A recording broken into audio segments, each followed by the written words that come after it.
Thank you very much. Are you all set? You all ready? Nice group.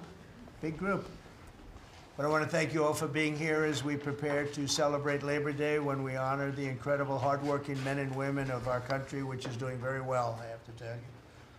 Every policy of the Trump administration is designed to lift up the American worker, promote great-paying blue-collar jobs, and to rebuild the industrial bedrock of our nation. It's also obviously for great defense. We have the greatest military in the world. We rebuilt it largely in my first term. Some of it was stupidly given away to Afghanistan.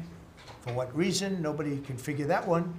But it was still a relatively small amount of what, if you compare. The concept of what they did, however, is just incredible. But the country is doing well. We're respected all over the world like never before, probably. We went to NATO, as you know, and they went from 2% to 5% of GDP.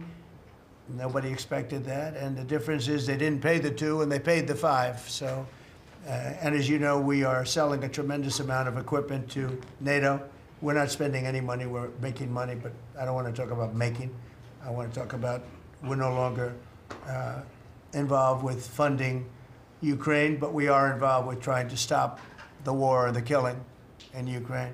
So we're selling missiles and military equipment, millions and millions, and ultimately billions of dollars to the NATO people, where I'm very friendly and we have a great relationship. But that was an amazing trip. So they're funding the entire war. We're not funding anything. I think it's an important point to make, because a lot of people don't understand that. And we will continue to do that, and we're trying to get as much as we can for them. They want the American product. The American military product is by far the best in the world, and that's what they want to get. They have lots of options, but that's what they want to get. So the factories are doubling up and tripling up, where they make the Patriots and other really, you could say, defense and offensive weapons. The wages for blue-collar workers are now rising at the fastest rate in 60 years, which is so important to all of us around this table. The average American worker has already seen a $500 wage increase this year, and there's no inflation, because there's been decreases, tremendous decreases, with thanks to Doug and Chris, and some of the people, the great job they've done with energy. Thank you very much. And Chris, thank you very much. I see you down close to $60 a barrel, and you'll be breaking that pretty soon, and that has a huge impact. So we have groceries are down, energy is way down. Energy is way down. It was $4 and $5 for a gallon of gas. Think of that, for gasoline, and now it's probably $2.25. There are some places it's $2. It broke $2 at a couple of locations in the South. In places like California, where they charge such high taxes, it's higher, but it's still much lower than what it was a year ago. So energy's way down, groceries are way down, eggs are way down. Thank you very much, Madam Secretary. You've done a great job. Appreciate it. When we came in, the eggs were through the roof. They were 4 times higher than they've ever been. And my first question from you people were, what are you going to do with eggs? I said, what's the problem with eggs? That was caused by Biden, or whoever was operating the auto pen actually caused it, I guess, because I don't think he knew too much about eggs. Factories are booming compared to before I took office. Domestic auto production is going to be, it's going to be so thrilling in 2 years when you see the numbers, because they're building plants all over the country. They're all coming in because of tariffs. They don't want to pay the tariffs. And if they build their plant here, they don't pay the tariffs. And they're pouring into our country, and you know about AI and you know about but the auto plants, that's the good old-fashioned stuff that I love. The auto plants are pouring into the United States of America. They're coming from Mexico, they're coming from Canada, and they're coming from Europe, all over Europe. And it's been pretty amazing. So factories are booming. And when they actually open, right now they're booming in terms of construction. This is something given to me by Mark Zuckerberg. And you'll see, this is AI now. These are, I never understood. I said, well, because I built shopping centers, and for $50 million, you can build a very nice shopping center. So I never understood when they said 50 billion for a plant. I said, what the hell kind of a plant is that? But when you look at this, you understand why it's 50 billion. So this is one he's building in Louisiana. That's Meta, Facebook, as people understand it to be. But look at that, that's the size of Manhattan. So that's superimposed over the island of Manhattan. It takes up a big part of Manhattan. I think they say 81% of Manhattan. So these are big things, and they're going up. A lot of them are going up now. I don't know that big. Actually, Mark is building 4 of them, and others are building similar places.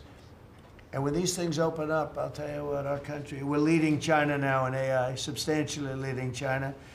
And the reason is because we're letting them build their own electrical facilities. We would need double the energy that if you take all of the electricity that we produce right now in this country, you'd have to multiply it times 2 or maybe 3 times. So 3 times more than we have right now for everything, to operate your toaster and everything else, okay? 3 times more. And the way we are able to succeed, because China goes out and builds these massive plants. They're right now building 58 coal, in this case, almost all coal-fired plants. And coal is back with this country too, by the way. You know, there's a reason they use it, because it's good. It works for them. And we call it clean coal. We don't call it coal, we call it clean, even very clean coal. But we have coal going up, we have nuclear going up. Nuclear is very much in vogue now. It's safe and inexpensive and great. We don't allow windmills. We're not allowing any windmills to go up. I mean, unless there's a legal situation where somebody committed to it a long time ago, we don't allow windmills. And we don't want the solar panels that I was speaking with the secretary about, because they take up, you know, thousands of acres of our farmland. You see these big, ugly patches of black plastic that comes from China. And the solar is, you know, I like solar in some ways, but for firing up your big plants, it doesn't work.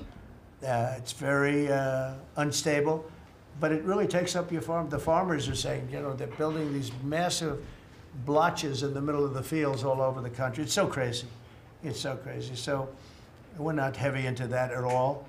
And windmills, we're just not going to allow them. They're ruining our country. They're ruining everyone. If you look at, I hate to mention countries, but you look at the UK, what's happened at UK, they have energy costs have gone through the roof. It's because of wind. They want to do everything, close up the northern parts of the country. They have oil that's tremendous. And they closed it up, and they've been building windmills all over the place. And I tell them, you're my friends, but man, you're going to have a bad awakening very soon. It's going to be very bad. They're ugly, they don't work, they kill your birds, they're bad for the environment. And if you look at them from a house, your house is worth less than 50%. So I'm trying to have people learn about wind real fast, and I think I've done a good job, but not good enough, because some countries are still trying, and they're destroying themselves. Those are countries that are really destroying themselves. I hope they get back to fossil fuel, because right now, Chris, whether we like it or not, fossil fuel is the thing that works. And then you can add nuclear with it and other things, but fossil fuel is what works if we're going to fire up those big monster factories. But if you look at comparing everything before I took office, domestic auto production is up 18,000 cars a month. And we haven't even started yet, because a lot of these plants aren't built. It's up 18,000 because Ford, General Motors, and a couple of others, Stellantis, they're taking their existing plants, and they're, as quickly as they can, they're adding on to them. So when their plants open, because they're building big, modern, beautiful auto plants. But think of that, we're up 18,000 cars a month, and essentially all they've done is try and utilize their space correctly as their big plants open up. It's going to be, I hope they remember that it was this way. I hope this table gets a lot of the credit for what's happening. It gets all of the credit, because this would have never happened. We were going out of business in every way. We were losing. All the car plants were leaving this country. Now they're all coming back in, and they are coming from Canada, and they are coming from Mexico, but they're coming from Germany. They're coming from all over the world. Domestic steel production is up by 100,000 tons of steel a week. We have a 50% tariff on steel, aluminum, and various other things. Copper just got brought into the picture, and that means people are going to want to make steel here. We just made a deal with U.S. Steel. As you know, we have an outside company come in, spend $17 billion on building new plants, new everything. It's great, and it stays right here in America. So we're doing amazingly well on steel, and domestic oil production is up by more than 300,000 barrels a day. That's a lot of barrels, and you're going to be talking about that in a second, I think, Chris and Doug. These two people have done a fantastic job, and we have the oil price down to about $62 a barrel. So just so you understand, because a lot of you like to talk about costs and prices, but I watch so much fake information. Product costs are down. Energy is way down. Energy brings things down. You know, with energy, that's what happened with Biden. He stopped our program, and then he went back to it when he realized that it looked like you're going to be paying numbers that nobody's ever seen, like $7 a gallon. You're going to pay $7 a gallon. They were up to $7.5. So then he immediately went back to the Trump plan that they terminated, but it was too late for them. It was too late. They blew it. They had a great thing going. I gave them something great, and they blew it. Since the inauguration, we've created over 500,000 new private jobs, and if you notice, when the numbers come out, government jobs are going down and private jobs are coming up, and that's what really fuels the country. It's easy to hire people and pay them for doing something that maybe is not very productive, but government jobs are down, actually substantially down, and private jobs are way up, and these are the jobs that make money, create a better life. Meanwhile, we've reduced the number of federal bureaucrats by 84,000. So we got rid of 84,000, and I think the job numbers, you're going to see the new job numbers are going to be through the roof because of all of the different businesses that are moving into our country. And not just production businesses, autos and AI, but any business you can think of. In the world of furniture, as an example, North Carolina, I went there many times when I built a lot of hotels and things, and I'd go to North Carolina, I'd buy the greatest, they were the greatest, most talented people. And then China came along and took all of those jobs away. If they would have tariffed them, China wouldn't have taken any of the jobs. But we had presidents that, honestly, and I like some of them, but they didn't know what the hell they were doing from a business standpoint, from running the country. And North Carolina, the most talented woodworkers that you've ever seen. I'd be there and I'd watch them. I'd say, I'd like to have a rail in that chair. Maybe, can you fancy it up a little bit? How about this, sir? And he'd hand me a thing. It was like they were artists. They were unbelievable. And that business was stolen from us by others, not only China, but by others. All of a sudden, you're ordering your furniture from China. It was not even close to being as good, but they couldn't compete with it. If we would have said it costs 100% or 200% tariff, you wouldn't have lost one job. It's so sad. But we're going to rebuild North Carolina furniture and other places, South Carolina too, to a lesser extent. They make furniture. But furniture, we're going to put a very substantial tariff on. We've already announced it. It'll be done pretty quickly. And when that happens, everyone's going to start. I just tell you, North Carolina, go out and start getting the grandchildren and the children, start teaching them, because some of those incredible artists that I knew as young people, they're older people now, but they still have the talent and they have time left, but they're going to be teaching their sons and their daughters and their grandchildren, and it's going to be a beautiful thing to see. It's going to happen like magic. It's going to happen without question. It's not like, gee, I hope it happens. It's going to happen. The results of Ford that just announced it's going to create 4,000 new jobs, American jobs. Hyundai, 14,000 jobs. General Motors is moving production of the Chevy Blazer and Equinox from Mexico back to the United States where it belongs. Don't forget, we lost 55% of our auto production over the last 35 years. 55%. We were the auto capital of the world. Like there was nobody even think about challenging us. We lost 55% of it to Mexico, Canada, China, a lot to China, and other countries. and it's all coming back. We will be bigger. A couple of years, we'll be bigger than we ever were.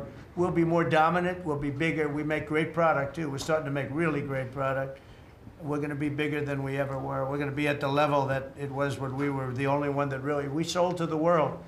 And we're going to be back selling to ourselves and other parts of the world. It's not going to be the same, but it's going to be equally as important as it was in the heyday 30 years ago. But we lost more than 50% of the automaking capacity. In fact, the unions, the auto unions, as you know, the top guy didn't know me, didn't like me, and now he likes me. He says, man, I can't believe what Trump has done. But the auto workers voted for me. They understood better than anybody else. The auto workers, the Teamsters voted for me. Teamsters are great. They all voted for me. No Republican has ever gotten the support of the Teamsters and the auto workers. And now the head of the auto workers, I mean, it's so amazing. I watch them on television there. They can't even believe what happened. And I told them all what was going to happen. We secured new market access for American agricultural exports all over the world. Our secretary is doing a great job. Thank you, Brooke. And we have negotiated historic trade deals with the United Kingdom, China, Indonesia, Vietnam, the Philippines, Japan, South Korea, who was here yesterday, and the European Union. Foreign nations are now paying hundreds of billions of dollars straight into our treasury, and numbers that nobody's ever seen before. As you know, we made trade deals with a lot of countries, and many of those countries, just to be able to sit at the table, are paying us hundreds of billions of dollars. We made a trade deal with the European Union. They were rough on us for a long time, and now we have a very good deal. We made that with them. Trillions of dollars is coming into our country. Trillions. Far beyond billions, trillions of dollars. Wouldn't you say, Scott? Yes, sir. And in a short period of time. They have to buy $750 billion worth of our energy product. Energy is great. We have more than anybody else, so we're using it. But the European Union is a done deal, and Japan is done. And, I heard there was a problem with South Korea, but we met yesterday, and they're done. We didn't do anything. We just kept the same deal. He honored the deal. They wanted to see if, well, I don't even want to say it, but they wanted to see if they could do something. But they honored the deal, which is nice.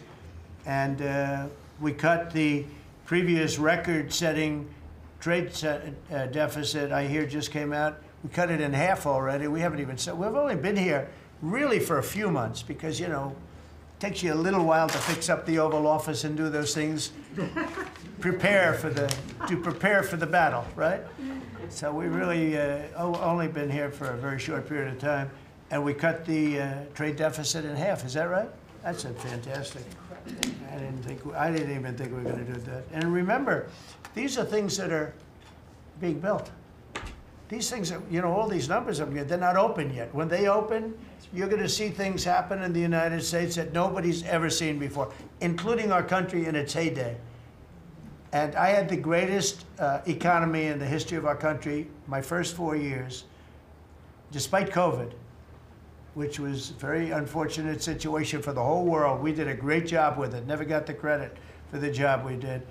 Operation Warp Speed, people say, is one of the greatest achievements ever in politics or in the military, because it was almost a military procedure. But everybody, including Putin, said that Operation Warp Speed, what you did with that, nobody can believe it.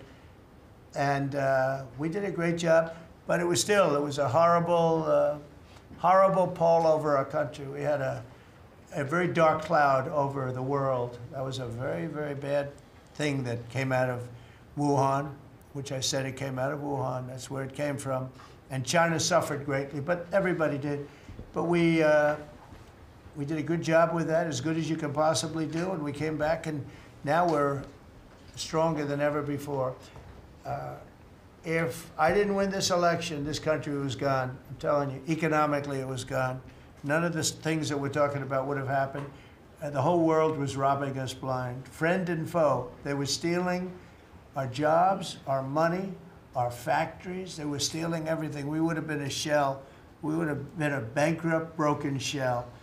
And that's the way it is, but we're doing just the opposite. Stronger than we've ever been. Last month in a landmark achievement, I also proudly signed the largest working class tax cuts in American history.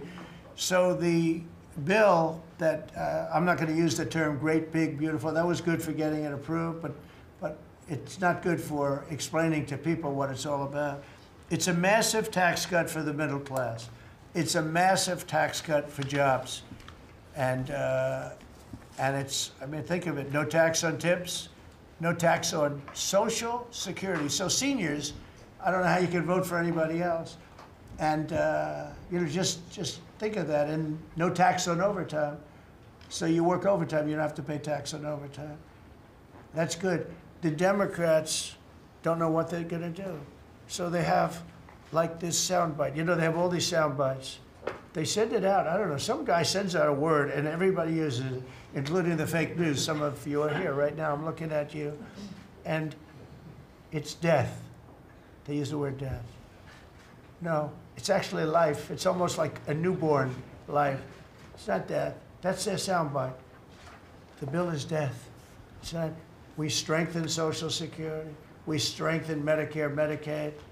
The job we've done on Social Security is, if the Democrats got in, Social Security is over because the country's going to fail. There won't be any Social Security.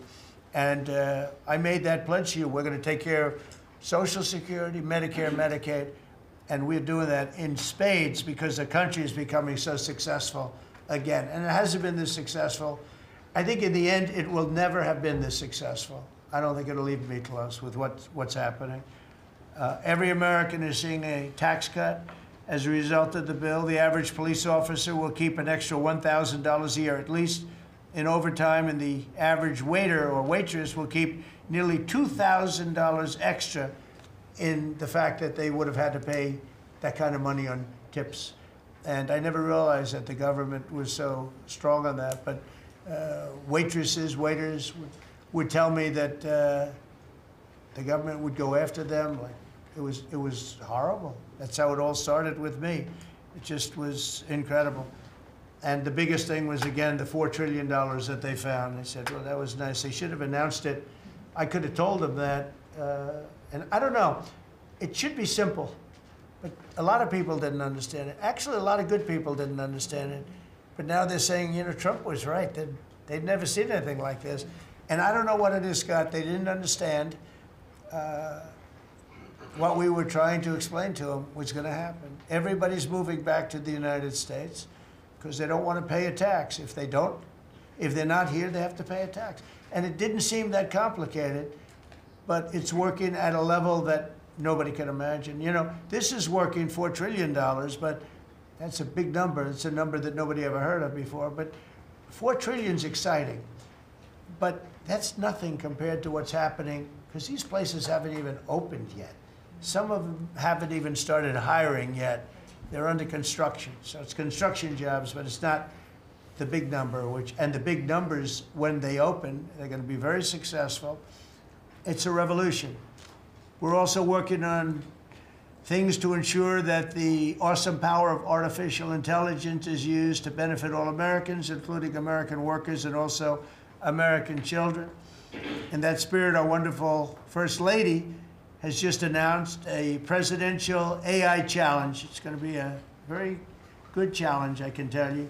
She's put her heart into it, which will inspire the next generation to stay on the cutting edge of this vital technology. This is the new internet, the new computer, the new television, the new everything, all put together in one. This is why when I show you a picture like that, I mean, I show you this. This is a factory superimposed over the island of Manhattan. And you have many of them being built right now all over the country, or soon to start. Some of them. Some of them have started. This one has actually started. That's in the great state of Louisiana. But the First Lady is working very hard on this, and it's an important initiative. And Melania, when she puts her mind to it, nobody can do better. There's nobody. So every young person should go to AI.gov to learn more, AI.gov to learn more. And you'll see it's a great challenge. I think it's going to be a very modern kind of a challenge that involves AI, which is very exciting to people. So I want to thank her, raise a lot of money for children. We're putting America first, and we're going to be putting the American worker first. And, you know, the Republican Party has picked up 4 million new people, 4 million. The Democrats have lost 2.5 million. Other than that, they're extremely happy. No, they're very depressed. They're very depressed. And their new box that they've fallen into is crime. There was a consultant on one of the shows this morning I was watching. I thought he was very good. He's a Democrat consultant. And he was screaming, no, no, don't let him do this to you. Don't let, it's another trap. It's another trap. What he's talking about, like men playing in women's sports. They said that's an 80-20. No, it's a 97-3. It's 97-3. Like transgender for everybody. They fought for it. They're still fighting for it. I saw a guy today, a politician that you all know very well, fighting like hell for men playing in women's sports. You don't understand. They're human beings also. Well, I agree they're human beings. But you can't have a 7-foot guy playing basketball with the women. You know, just one of those little problems in life. And we all have our place. That's okay. I've got my place too. But this guy's screaming, it's another trap. And this is the worst of all. He said, because this is crime. Trump is saying he's against crime and they're for crime. No, he's going, it was funny. No, it's a trap, don't do it. And then I saw this poor, stupid Chuck Schumer, the guy. He looks like he's aged 100 years. And I don't like getting into looks.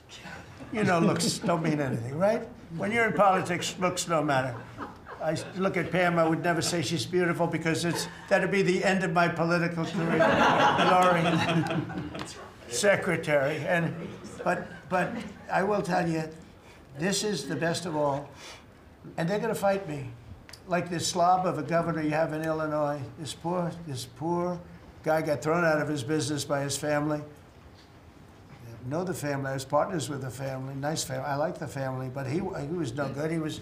They threw him out. He's governor of Illinois, and he goes about Trump, we don't need his help. Chicago is the worst. These places are really bad. Crime in D.C. was the worst it ever was. You know, they make up stories. Crime in D.C. was the worst ever in history. And now, over the last 13 days, we've worked so hard. We've taken so many, there are many left, but we've taken so many criminals, over 1,000. I watched a man from Maryland who said to me, I mean, sir, you're the greatest president. You're doing an unbelievable job. What a great job. Governor Moore, has anyone heard of him? Mm-hmm. He's another hopeful for president. I don't think so. But I met him, and I didn't realize it was on camera. Did you see they caught him on camera? I was at a game, I don't know, like the Army-Navy game or something.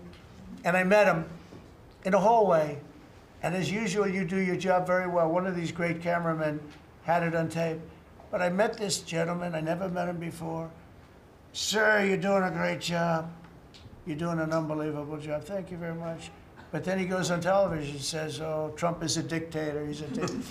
And a lot of people have been, so the line is that I'm a dictator, but I stop crime. So a lot of people say, you know, if that's the case, I'd rather have a dictator. But I'm not a dictator. I just know how to stop crime. And you would think that Illinois would have such a problem with crime, such a bad governor. He should be calling me, and he should be saying, could you send over the troops, please? It's out of control. It's out of control. In New York, it's out of control. Not as bad as Illinois, by the way. Not even close.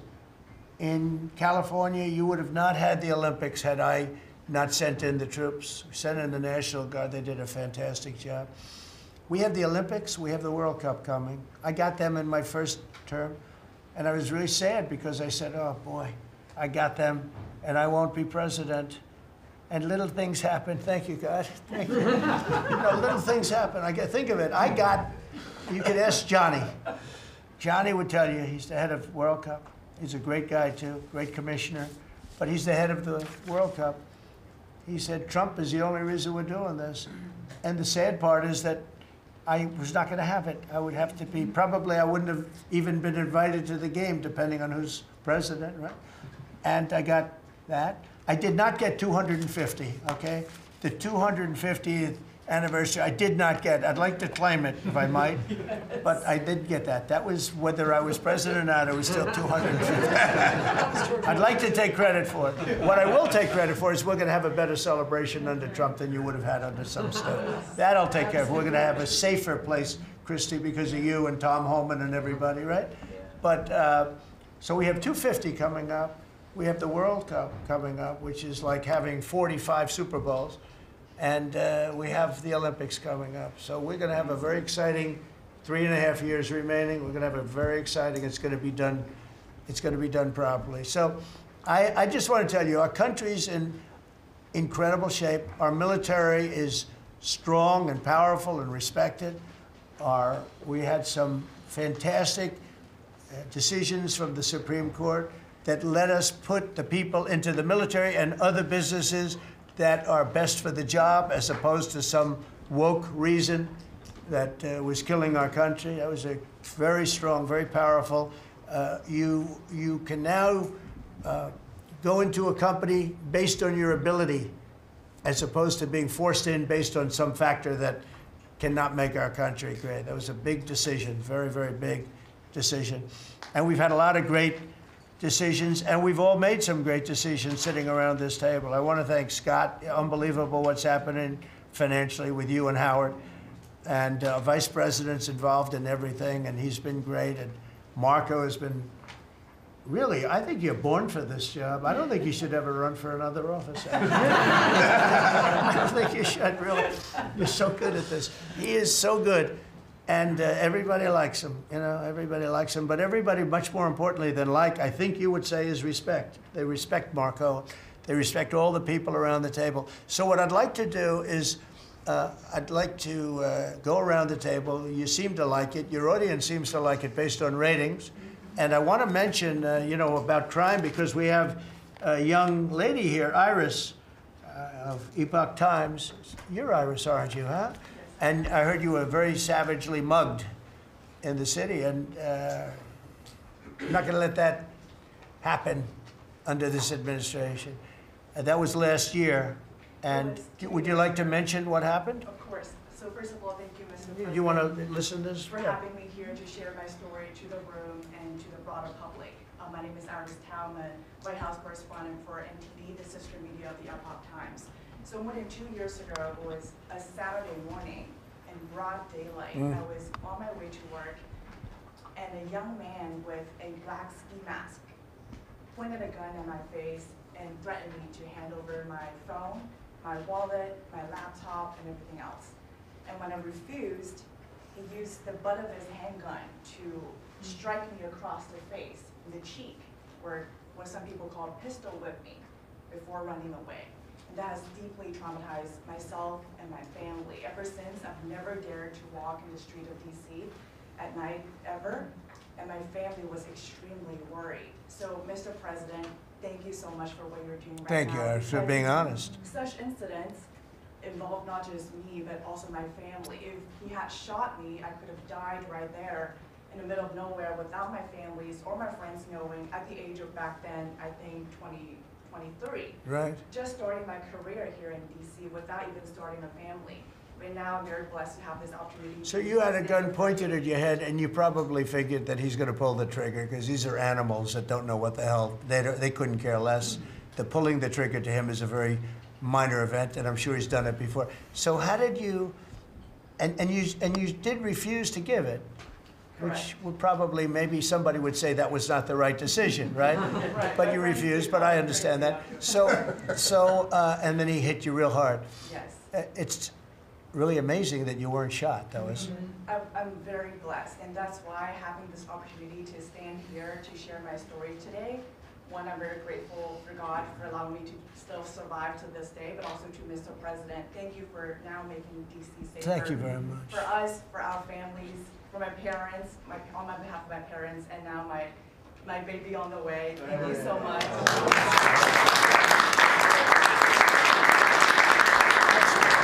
And there are other reporters and journalists, good people, and you don't have to say it, but that have also been attacked violently.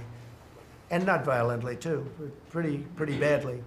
But, and I bet you see a big difference in the streets right now. And this is only 12 days, but people are telling me they're going out to dinner now. They haven't, I told the story of my friend, but I have a lot of friends that are going out to dinner all the time now in DC, and they weren't doing it 12 days ago. They would never even think. One of my friends went out 5 times. It was 4 times the last time I told. Now it's 5 times.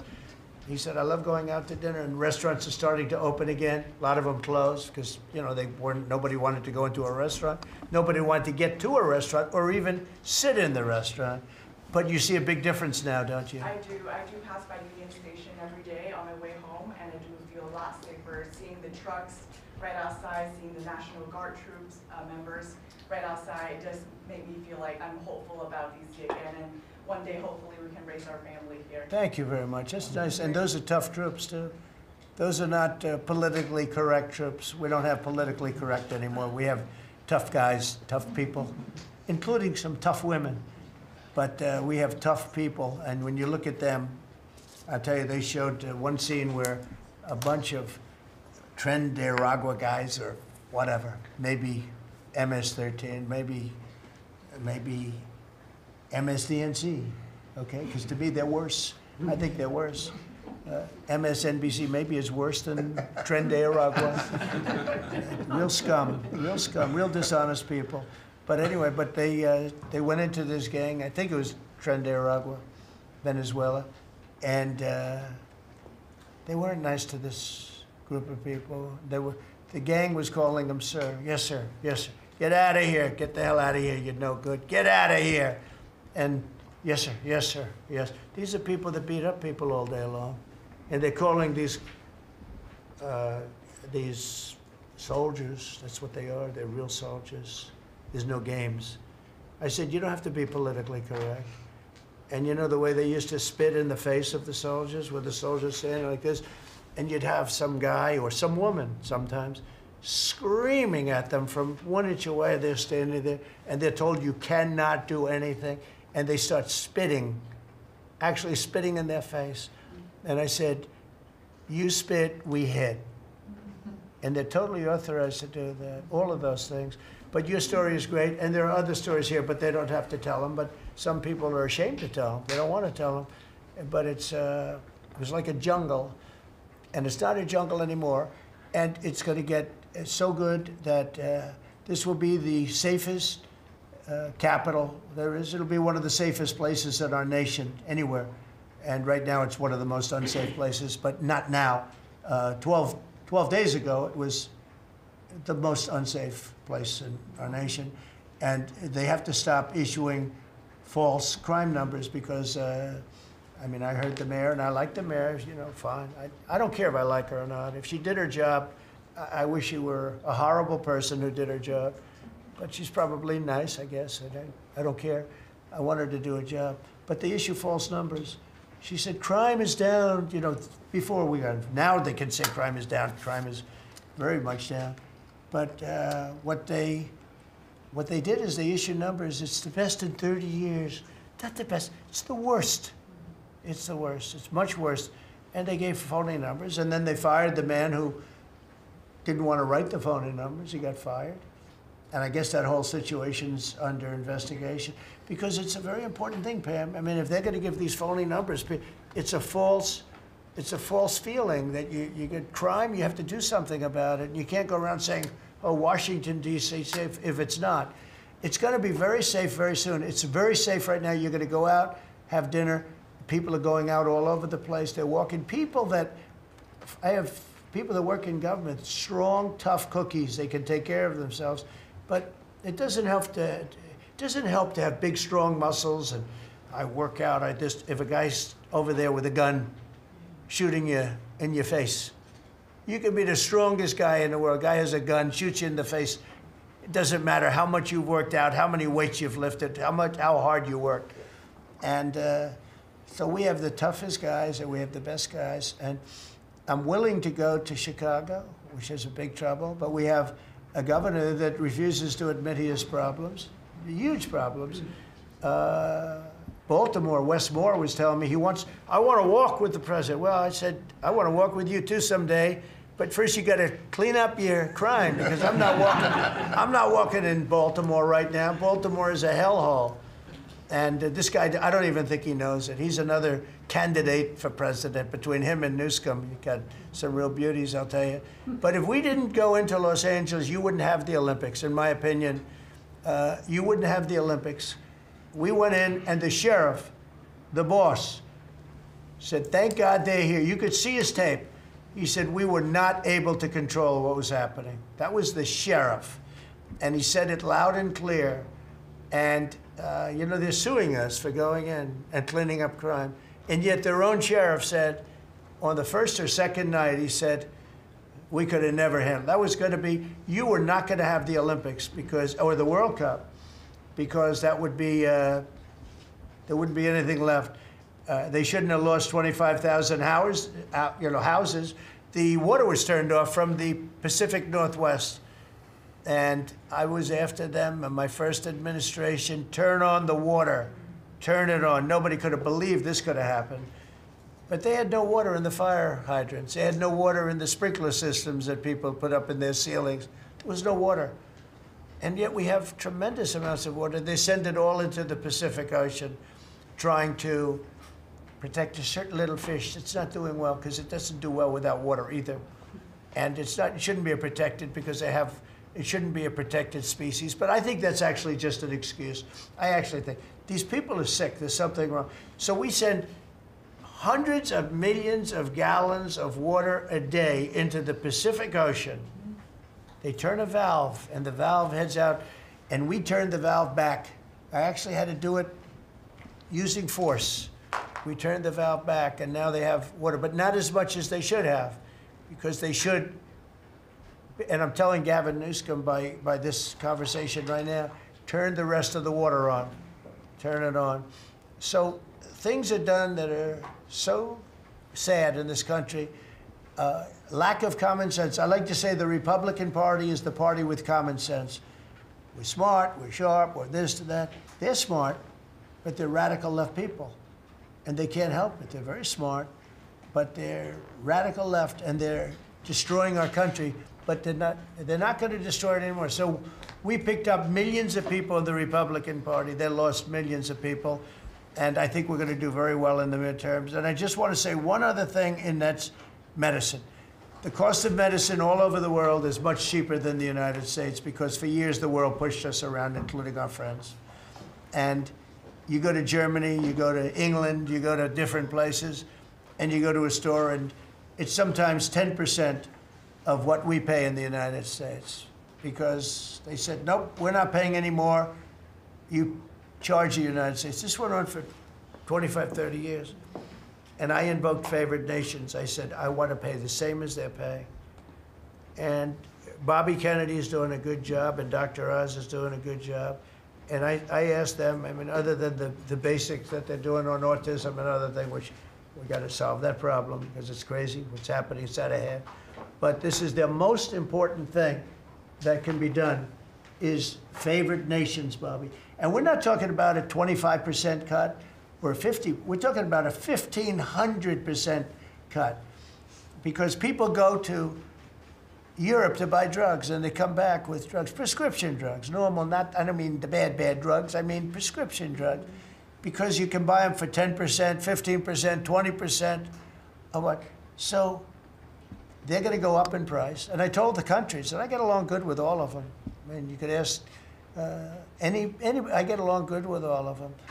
But I said, you know, I told them, I said, you're going to go up a little bit because it's the world. It's the world. So more people in the world than we have. We're going to go down a lot, and they're going to go up a little. And it's called equalization. We're going to have equalization. So we pay the same price as the lowest drug sold anywhere in the world. And I think, Bobby, that's going to happen pretty soon. The companies are ready for it. They had to go for years. I was with a very great gentleman from Eli Lilly. I think he's an incredible executive. I mean, I'll mention the company, and I'll mention him, because we had this argument my first term, and then we had it in my second term. In my second term, I wouldn't stop until I won the point. And he threw up his hands. He says, "You're right. I can no longer defend it.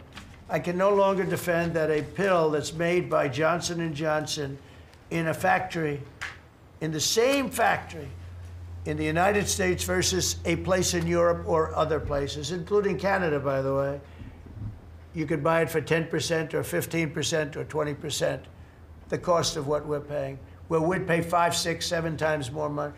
He said, "It's the hardest part of my job, defending that. I'm not going to do it anymore."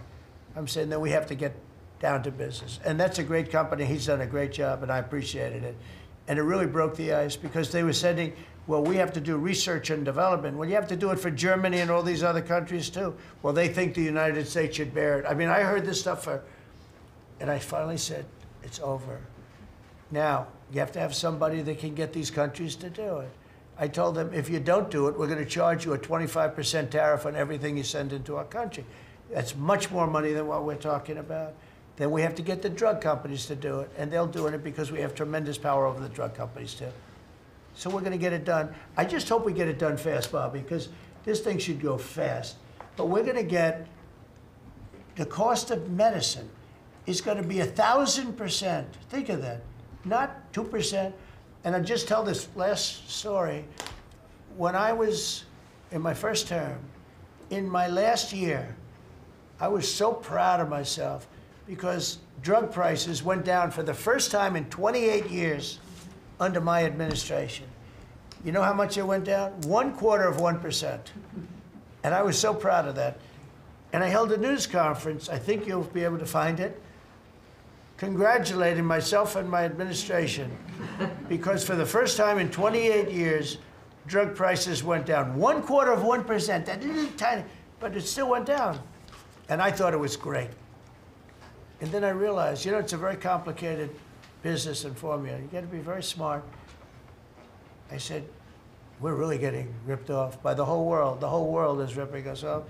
And what happened is I got on this kick, and I got the drug companies to agree, and I got countries to agree.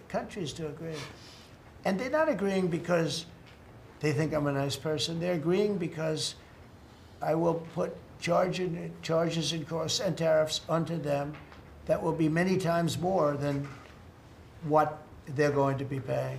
So the companies are there and the countries are there, and we got to get it done, Bobby. We got to get it done, and we're going to have the biggest price of it. Now, that's going to lower Social Security, Medicare, Medicaid. This is going to lower everything because drugs go for everything. It's going to have the biggest impact, I think, of anything that can possibly be done. But your costs are going to be going down for medicine, for prescription drugs, will be going down at levels that nobody ever thought possible. And that's going to happen in a matter of a very short period of time. And we're all set with the countries, and we're all set with the companies. That's all you need, the two. And the middleman gets cut out. Under this scenario, the middleman doesn't exist anymore. That was the other thing. They always blamed the middleman. I said, who are the middlemen? Nobody knew who the middleman was. You know, That's right. They had the most complex formula. It was genius, but they didn't get away with it. So I'm counting on Bobby. Do you want to start, Bobby? Maybe we'll start with you. You can start with that and then go on to what we're talking about. We are deep into MFN negotiations, most favored nation status negotiations with 14 companies. Howard Lutnick is a breath of fresh air, and I think he's going to help us get across the finish line with the leverage that we have from tariffs. They're smart. Don't let them get away with it, Howard. Well, the combination of Bobby's MFN and the 232 Pharmaceuticals, which we launched together, Right. When you put those two together, it really gives Bobby the tools to go execute your plan. So I'm supporting Bobby as he executes his plan. Good. Right? Yes. And this cabinet meeting is supposed to be about working Americans and bringing jobs back to this country, and particularly rural America. And I want to mention the big, beautiful bill. Right now, we spend 7% of Medicaid dollars on rural hospitals. So they're getting the short end of the stick. It's about $19 billion a year. Under the Rural Transformation Program, we give them an extra $10 billion a year. So we're raising an infusion of cash to rural hospitals and rural communities by 50%.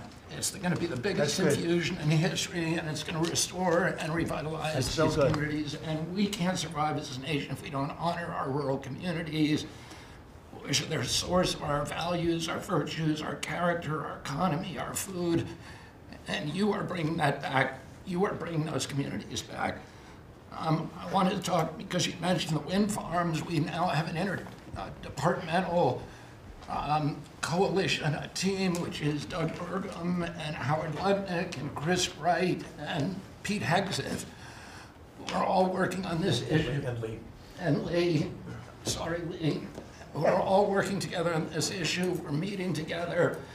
There are right now 11 wind farms planned that were launched during the Biden administration. Between Maine and Virginia, it's 1,130 towers. These towers are twice the size of the Washington Monument. The blades on them They're are, massive. It's so crazy. the Go ahead. blades are 350 feet long, one blade. One of these blades blew up on Nantucket last summer, and the water was filled with shards of glass, of sharp glass, so it's dangerous to swim. They had to close the beaches, but they have indemnified themselves so the local communities can't sue them. None of these projects are bonded. If you build an oil derrick in the Gulf, you got to put a bond down. There's no bond for dismantling them, and that's one of the tools that Doug is now using to challenge some of these projects. None of the cost of energy from these projects is 39 cents a kilowatt hour. The average cost in this country is 17 cents per kilowatt hour. And natural gas is 3 cents. Right. So it is the most expensive energy. I've been representing commercial fishermen for 40 years. They are so excited about what you're doing, Mr. President, because their fisheries are being wiped out. As soon as they begin construction, the groundfish fisheries just disappear. The fish leave the area. They've killed 160 whales in the last 2 years. So they're wiping out the whale population, the Atlantic whale population, the big whales, the minkies, the gray whale, or the humpback whales, the right whales. And you are going to save the whales on the East Coast because of this. And you're going to save these economies that are based upon commercial fishing. I'll say one other thing about fishing. We are now, the South Asian nations are now dumping shrimp on our country. The shrimp is heavily contaminated. We just stopped a shipment that was contaminated with cesium-157, which is radioactive. They're farming these shrimps, and they use bactericides and antibiotics and all kinds of chemicals, and the shrimp are so contaminated that the European nations won't take them, so they're dumping them all here, and they're putting out of business. We have the most sustainable, highly regulated fishery in the world. What our fishermen do is a good thing. And all of the trawlers in the Gulf and Alaska are being shut down because we're getting shrimp dumped here. So we have now increased FDA inspections of shrimp to make sure that Americans are not buying and eating contaminated shrimp and putting our shrimpers out of business. I talked just very briefly, we have an historic agreement on pre-authorization. We brought together 80% of the insurance industry, which has agreed to, for 80% of diseases and injuries, give immediate pre-authorization so that when you go to your doctor's office and he prescribes you a new knee or whatever it is, you will immediately know whether your insurance company is going to pay for it. This is an historic agreement. People have been trying to do it for decades, and we, because of your leadership, brought the insurance industry together and got them to voluntarily agree to do this. Similarly, we've made another historic agreement with personal health records. The 60 biggest tech companies in our country have all agreed to allow Americans for the first time access to their personal data, which they own, which these companies have been monetizing without permission. You're going to be able to see by next year all of your health records on your cell phone. It's going to save lives. It is going to fuel an infusion of technology into that space where people can access those records. They can compare their diet to what they personally need. and we'll have personalized medicine. We are doing price transparency. You passed this during your first term, and then the Biden administration refused to enforce it. We've now brought at HHS, under your leadership and my leadership, more enforcement actions than during the entire 4 years of the Biden administration. Right. So we're going to have that kind of price transparency. I'm working with Linda on forcing medical schools. And the MCATs, the people who administer the MCATs, the people who do accreditations, to put nutrition into medical school education. Right now, 25% of the doctors in this country do not feel competent to give nutritional advice. 70% of diabetes cases can be reversed or ended if you just change people's diets, and the doctors don't know how to advise it. They only know how to prescribe the drugs. We are going to change that, so if you come out of a medical school under the Trump administration, you are going to know about diet. And then finally, most importantly, the Pete and Bobby Challenge. I want to give an update. I got 5 minutes and 48. It's 100 push-ups, 50 pull-ups, and you try to do it within 10 minutes. I got 5 minutes and 48 seconds. Pete beat me. I'm still bitter at that. 5 minutes and 25. The cabinet leader is Scott Turner. You beat me. That's You good. got 5 minutes and 15 seconds. I'm waiting for reports from the rest of the cabinet. The only exemptions currently existing is if you can hit a 50 at Bedminster, which President Trump did with Bryce and DeChambeau, so he's the only one exempt in this room. Everybody else. That's great, Bobby.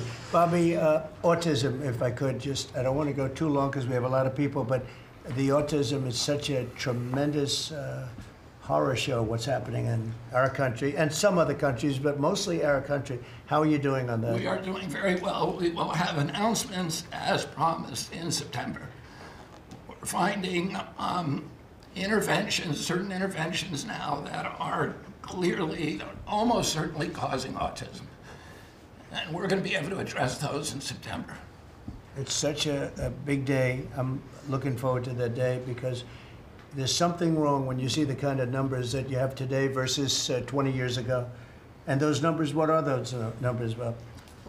In 1970, the biggest epidemiological study in history was done in Wisconsin. They looked at 900,000 children, and they were looking for autism. They knew what it looked like, and they were very, very precise about it, and they found an incident rate of 0.7, in other words, less than 1 per every 10,000 children.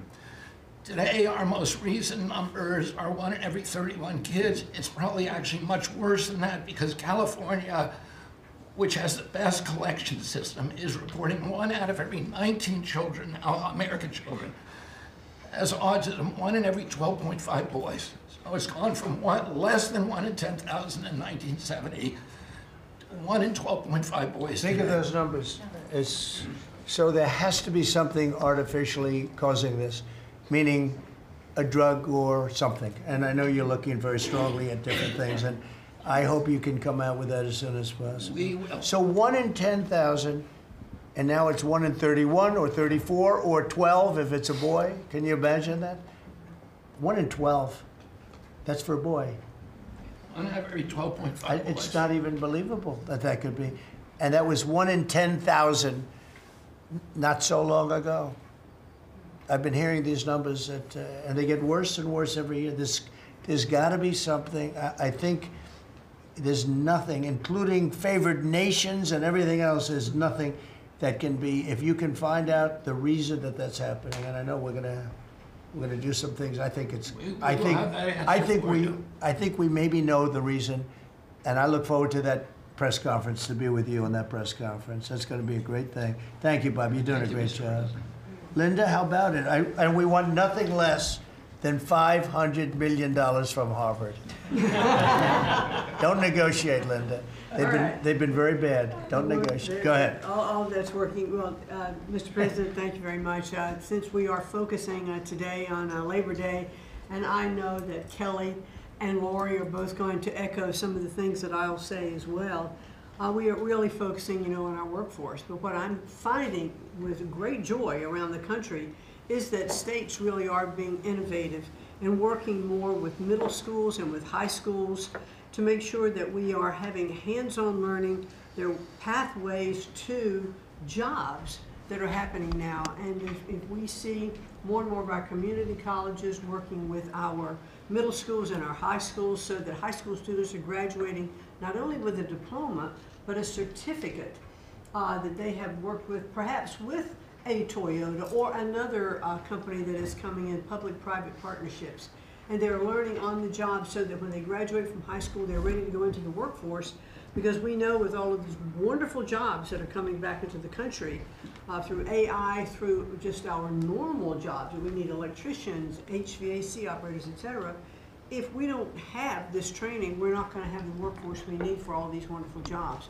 So governors are really excited about this prospect. I've been now to several states and visited community colleges and tech schools with governors, and they're just all on board for getting this done. I think it's one of the best things that we're hearing relative to the job market. So we're just kind of focusing on that for today. So we're bringing education back to the states, to put it in a more simple fashion. We're going to let the states educate our children again. And, we're rated out of 40 countries, we're 38, 39, or 40. So obviously, it's not working what they've been doing for the last 30, 40 years. And if you go back, the best are like Norway, Denmark, Sweden, some of the other, Finland, they're very highly rated. If you go back to just take a look at anything you want to do, you just look at us in the past. If we gave Iowa or gave Indiana or gave, and I don't say every one of them, a guy like Gavin Newsom's not going to do well. Certain states won't do well. But even California, you cut it up into sections. You have Riverside, you have this, you have that. You cut it into 5 sections. And, if you had a good governor, you'd be able to do well. But certain states will be able to compete with Denmark, Norway, Sweden, and everyone. It'll be just as good. So I figure you have close to 40 of those states. Mm-hmm. And then you'll have 10, you'll have 5 that won't be very good. You have 5 disasters, and we'll have to work on those disasters. But for the most part, we will have education that will go zooming up in those charts, just like we have in everything else we've done. And I think it's one of the most important things we're doing at this table. So bringing education back to the states where you have the parents running it, where you have the school boards, they're local. We have people running from Washington that have never even been to the state that they're in charge of. They've never even been there, and I don't think they care about it. So we want to close up the Washington buildings, sell the buildings off, let somebody else get rich with the real estate, because it'll be a crime-free city. By the way, speaking of that, anybody murders something in the Capitol, capital punishment, capital punishment. If somebody kills somebody in the Capitol, Washington, D.C., we're going to be seeking the death penalty. And that's a very strong preventative. And everybody that's heard it agrees with it. I don't know if we're ready for it in this country, but where you have it, it is, we have no choice. So in D.C. and Washington, states are going to have to make their own decision. But if somebody kills somebody, like you could have been killed, very lucky you didn't get killed, it's the death penalty, okay? Fantastic job you're doing. Thank you, Linda. Very much appreciated. How are you doing with the colleges, by the way? You're doing some pretty good work in terms of getting them to treat people fairly. Well, interestingly enough, since we've been negotiating with some of the Ivy League schools, I have presidents of universities calling every single week. They want to sit down and talk to us about all of the steps that they are taking, because they would like to not come under the same investigative program, and so it is having its desired effect. That's great. So if you fire a shot across the bow, the big guys, people kind of step in line and know you mean business, and we have teeth in these agreements, and I'm proud of the work that we're doing there. Well, they misbehaved, and some of these schools are getting billions and billions of dollars and they misbehave, so that's it. And so one way or the other, we're gonna win that whole thing. It's gotta straighten them out, okay? Thank you, great job. Lee, please. Mr. President, the Trump EPA has a special Labor Day message to America's workforce, especially our auto workers, our coal miners, our steam fitters, our pipe fitters, and the list goes on. See what a difference a year makes. A year ago, the way that the Environmental Protection Agency was operating, the choice was made to protect the environment. We would have to strangulate the economy. That's the way that the EPA operated for years. There was a binary choice. We had to choose one or the other. The Trump EPA completely rejects that. See, we choose to protect the environment and grow the economy. And a very special shout out to Russ Vogt and his team at the Office of Management and Budget. We give him a lot of work. He's happy to do it. Dozens of different deregulatory actions. We just announced a proposed rescission of the 2009 Obama EPA endangerment finding, all of the light, medium, and heavy-duty vehicle regulations that followed. It is the single largest deregulatory action in the history of the United States government. And when you add up the dozens of different actions that we have announced and that we're working through, in one agency in 1 year, we'll do more deregulation than entire federal governments have done across all agencies, across entire presidencies. And what we are accomplishing would not be possible if not for the support of the rest of this team you've assembled around this table. The well-oiled, well-wired machine at the White House, led by Susie Wiles, and the DCOSP, the policy shop, led by Stephen Miller, they have been amazing to work with. I was just in Iowa with Administrator Loeffler, who made an announcement with Secretary Rollins to reverse the deratement on diesel exhaust fluid systems. Mr. President, you said you wanted water flowing faster. Working with the Secretary of Energy, we've done our part to do that, to get gas cans flowing faster, to stop that annoying start-stop feature in vehicles. See, people out there might say, well, why are you focused on all of these little things? If it's little to you, it doesn't mean that it's not a very big deal for millions of other Americans. The charge was clear when you called me in November and you asked me to do this job. Clean air, land, and water for all Americans. Unleash energy dominance. Advance cooperative federalism, permitting reform, make America the AI capital of the world, bring back American auto jobs. What we are accomplishing now, again, wouldn't be possible if not for your leadership. I'm grateful to the American people for electing you and our amazing Vice President.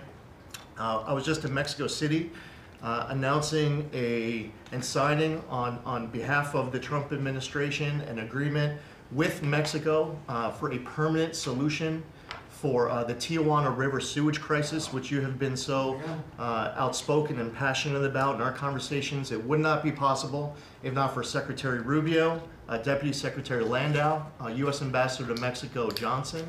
The team at the State Department has been incredible. The work with the NEDC on permitting, to be able to get new pipelines built, to get new factories started. And the list, it's amazing. So, you know, somebody out there might not realize the relationship between the Environmental Protection Agency and the Department of Defense. The amount of work with Secretary Hegseth and the Army Corps, from responding to the LA wildfires, to getting more water flowing in California, which is also something that Secretary Burgum is involved with, to helping the farmers, the ranchers and landowners to revise the waters of the United States definition so they don't have to go hire an attorney or a consultant to tell them whether or not a water on their property is subject to federal regulation. Thank you for putting this entire team together. It's an honor to be at the Trump EPA, where we choose to both protect the environment and grow the economy. It's a very happy Labor Day for America's workforce. And Lee, in Los Angeles, if you could, because of the fires, Lee was there, and as you know, we are very strict having to do with the rebuilding of those houses. And Lee was able to get the approvals done for everybody immediately. It was so fast, nobody could believe it. And the mayor and the governor still haven't gotten their approvals. And they're gonna have riots out there for that reason. These are great homeowners. They wanna build a house, they can't get approved. because you have the mayor, Bass, who has no idea what she's doing, and you have a governor who is just such a bad governor, and the people are unable to build their house. The toughest permit to get was the federal permit by far, and yet he got them all in a short period of time after the fire. How long did it take? Well, Mr. President, you came in, signed an executive order, and told the EPA that we had less than 30 days to complete our hazardous material removal, which the initial response, once all of our heart rates went down a bit, was just to figure out how to get it done. We got it done in just less than 30 days. The Army Corps of Engineers then comes in for the debris removal. The federal government, in clearing over 13,000 properties that were destroyed because of these wildfires. We've got to the point today where property owners all across Los Angeles, they're grateful to the Trump administration. They're happy that we did our part, but they are desperate to rebuild. And there is not a single green light approval that they are waiting for from the Environmental Protection Agency. The EPA and the Army Corps of Engineers proudly have done our work. It's important for those local officials to let these property owners build on their land. It's their property. It doesn't belong to the mayor of Los Angeles.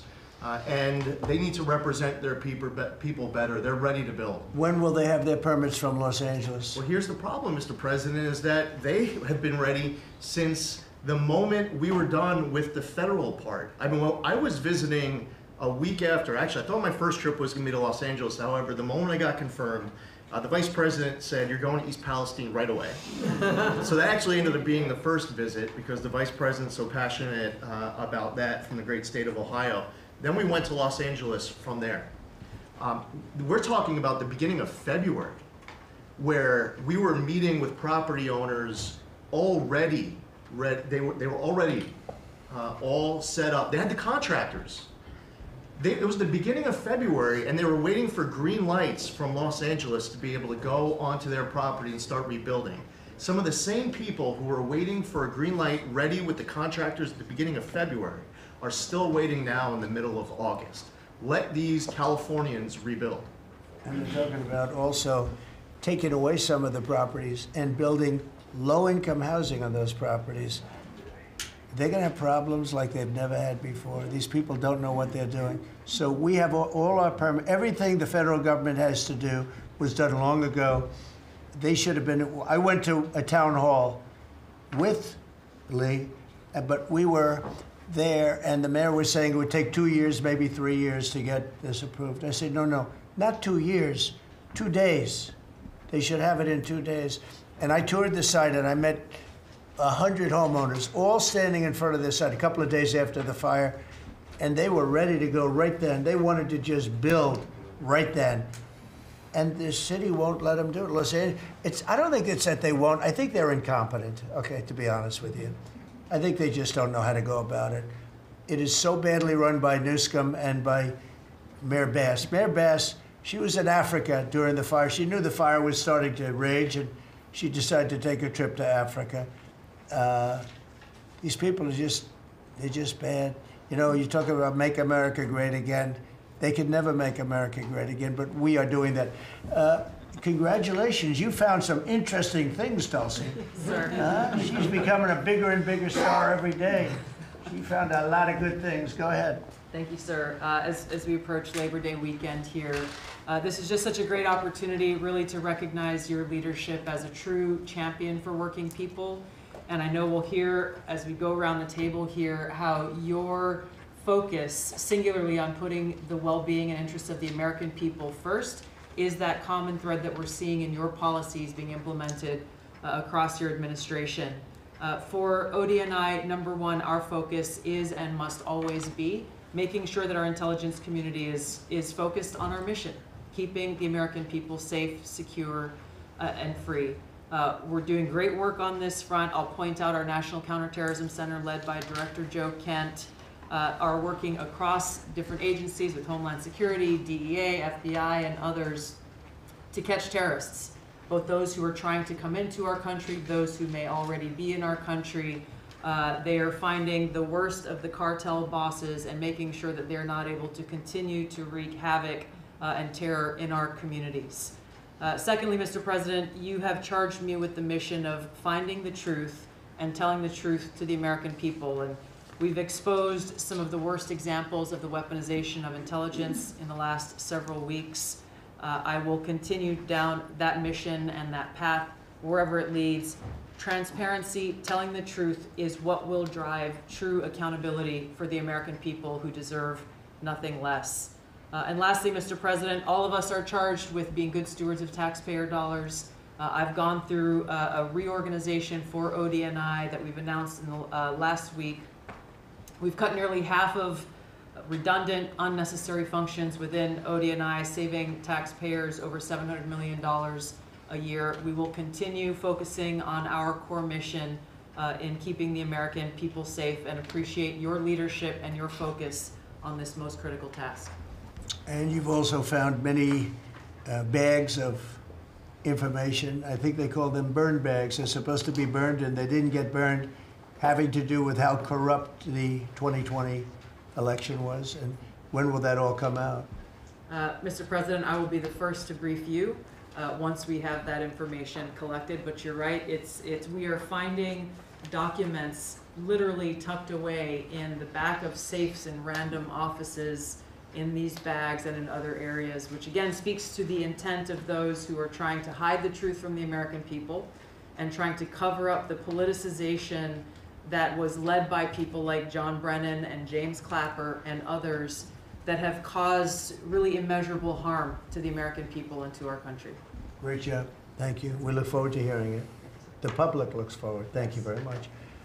Administrator? Thank you, Mr. President. Well, everyone knows there's no stronger advocate for hardworking American families than you, sir. Thank you for the largest tax cut in American history for working families. The average family of four is going to save about $10,000 take-home pay more a year.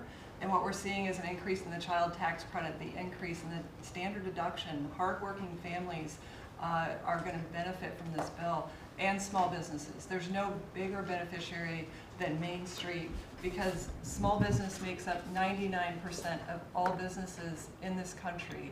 I've traveled to nearly half of our states, 24 unique states. I've made 40 state visits. In fact, I was with our great vice president at a small business manufacturer in Georgia last week. I was with a trucking company in Ohio. I was in Michigan at a motorcycle manufacturer. The return of Made in America is going to be driven by small businesses, because 98% of all of our manufacturers in America are small and medium businesses, 600,000 factories that employ 5 million people. And as Secretary McMahon mentioned, this work-based learning that is going on in professional and trade schools is real. I've visited them from Utah to Maine to Georgia and seen this revolution in education happening. So small businesses need skilled labor. Now that you solve for inflation, for the taxes, every Democrat voted for a $4 trillion tax increase on the backs of hardworking Americans. And so you prevented that. And now we've got fair trade. And thanks to Administrator Zeldin, we're seeing deregulation. I mean, this diesel exhaust fluid crushed farmers and construction and other heavy industry. So rolling that back makes a real difference for small business. And your domestic economic agenda is amplified through small businesses, which is why small business optimism is above its 53-year average, finally. Yeah. And so Main Street appreciates it. What Main Street wants now is a rate cut. They feel burdened by high interest rates. They would grow higher and expand more if they could, but the interest rates are really hurting them. And finally, I want to say thank you for your executive order on debanking. We're about to announce a major investigation on debanking. It happened to you and your family. It happened to me. It happened to thousands and thousands of Americans. And unfortunately, disproportionately on those that had conservative values, on Christians, on pro-life, on 2A businesses. And so we're going to be talking to the banks about that. The SBA operates the largest government business loan program in the federal government. We have a network of 5,000 banks. So we're going to be making sure that that never happens to anyone again. Great job. You're doing a great job. Thank you very much. Christy? Well, Mr. President, first of all, thank you for the opportunity to work for you. And you committed when you ran for president to make America safe again. And today, the average family and individual that lives in this country is safer than they've been in years because of what you've done. We've got 3 months in a row now with 0 illegal aliens coming into this country, and I want to thank Pete and the Department of Defense for all of their help. They're down at the border with us still, helping us keep that border secure and make sure we know who's coming into this country. You've arrested and brought to justice hundreds of thousands of illegal aliens, criminals that have perpetuated violence against American people. Sir, you've had 1.6 million people voluntarily go home to their home countries that were here in this country illegally. Because of your strong message and you enforcing the law, they decided to go home on their own so that they could come back the right way someday and be American citizens. But what I think is one of the most remarkable statistics is that under Joe Biden's administration, 88% of new jobs went to foreign-born individuals. Under your administration, 2.5 Americans have jobs today that they didn't under the previous administration. And they have those jobs because you created opportunities. You made this country safe, you opened up the economy, you enforced the law. Now people can get up and provide for their families and go to work every day and be confident in that. And the last thing I would say is that it's incredibly important to know that every one of those illegal aliens that has gone home, they were costing us about $8,700 to $9,000 a piece in what they were taking out of our social programs, out of Social Security. You've saved this country billions of dollars, about $15 billion, just in what those illegal aliens were costing us in social programs. I've cut over 450 different contracts at the Department of Homeland Security. We're getting rid of corrupt ones that were not efficient for taxpayers, weren't focused on our mission of keeping us safe. And we've also renegotiated and brought in our biggest vendors that said you have to do better. And we've saved the taxpayers over $13 billion doing that as well. So we're continuing to be accountable to taxpayer dollars, but sir, focused on doing the mission of what you've committed, and that's to keep us safe and to make sure we put Americans first. Well, great job, and great job on the border. We had millions and millions of people coming in. To think 3 months in a row, 0. Incredible. That's some job. Thank Tom and everybody, and Pete, good job. Not surprised. Thank you very much. Chris, please. Mr. Chrissy. Sorry about that, Mr. President. Like Secretary Noem, I'm thrilled to be here to work with you on the simple platform you were elected on, which was to bring back the American dream, to bring jobs and opportunity for families across the country and to lower their costs so they can live their lives and expand the choices they have. You led off today talking about gasoline prices. I'll throw in diesel. If you correct for inflation, they're at multi-decade lows. This is a huge expense. This is a huge constraint on people's lives. We should celebrate that.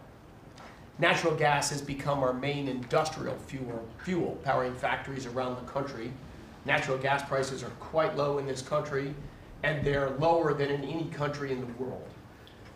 The reason for that is the United States produces 2 times more natural gas than the second largest natural gas producer in the world, and 4 times more natural gas than the number 3 and number 4 producers in the world. So you've opened up American opportunity and energy together with the work of Secretary Burgum, Administrator Zeldin, Secretary Lutnick, Secretary Rawlins. You know, we've made it easy to produce energy in America again, and those benefits are flowing. I could go on about this stuff forever, but let me talk about one specific area of energy, electricity. That's in the front of people's minds. When the day you were inaugurated, we get hold of all the data. We can look at the resource plans of utilities across the country. What you inherited when you arrived was a plan over the next 5 years to close 100 gigawatts of reliable electric generation. So that's 100 large power plants. Now that was offset with a plan to build 22 gigawatts of reliable electricity generation. Their plan was to close more than 4 times as much electricity generating capacity as they were going to build in that 5-year period. How do we lead the world in artificial intelligence if we're shrinking our supply of reliable electricity? How do we reshore steel and aluminum and automobiles and semiconductors and all those jobs Americans want back in our country when we're degrading and shrinking our energy system? We were going to hand that leadership to China in artificial intelligence, not just to our economic loss, but to our huge national security loss. Your team around this table, and almost everyone around this table is involved in it, is just to completely pivot dramatically. We're stopping the closure of all these plants way before their retirement date. Some plants get to their end of life. That's a small percent of the planned closures. Most of those were just political nonsense at the cost to American taxpayers. So we have rapid new construction of power plants under in the United States. We're doing everything we can with suppliers who build the equipment for these power plants. They've got to build their factories bigger to build power plants in America. People thought those days were past. We weren't going to build big things in America anymore. We're just going to keep sending it over to Asia and overseas and just buy other people's stuff. Totally nuts economically, totally nuts for national security, and of course crushing for working Americans, particularly Americans that work with their hands. But we are seeing a revitalization of those people, of that optimism. You showed that picture of that plant being built in Arkansas, dozens of those under construction, just in artificial intelligence. But the reshoring of steel, of aluminum, of plastics, of fertilizer, semiconductors.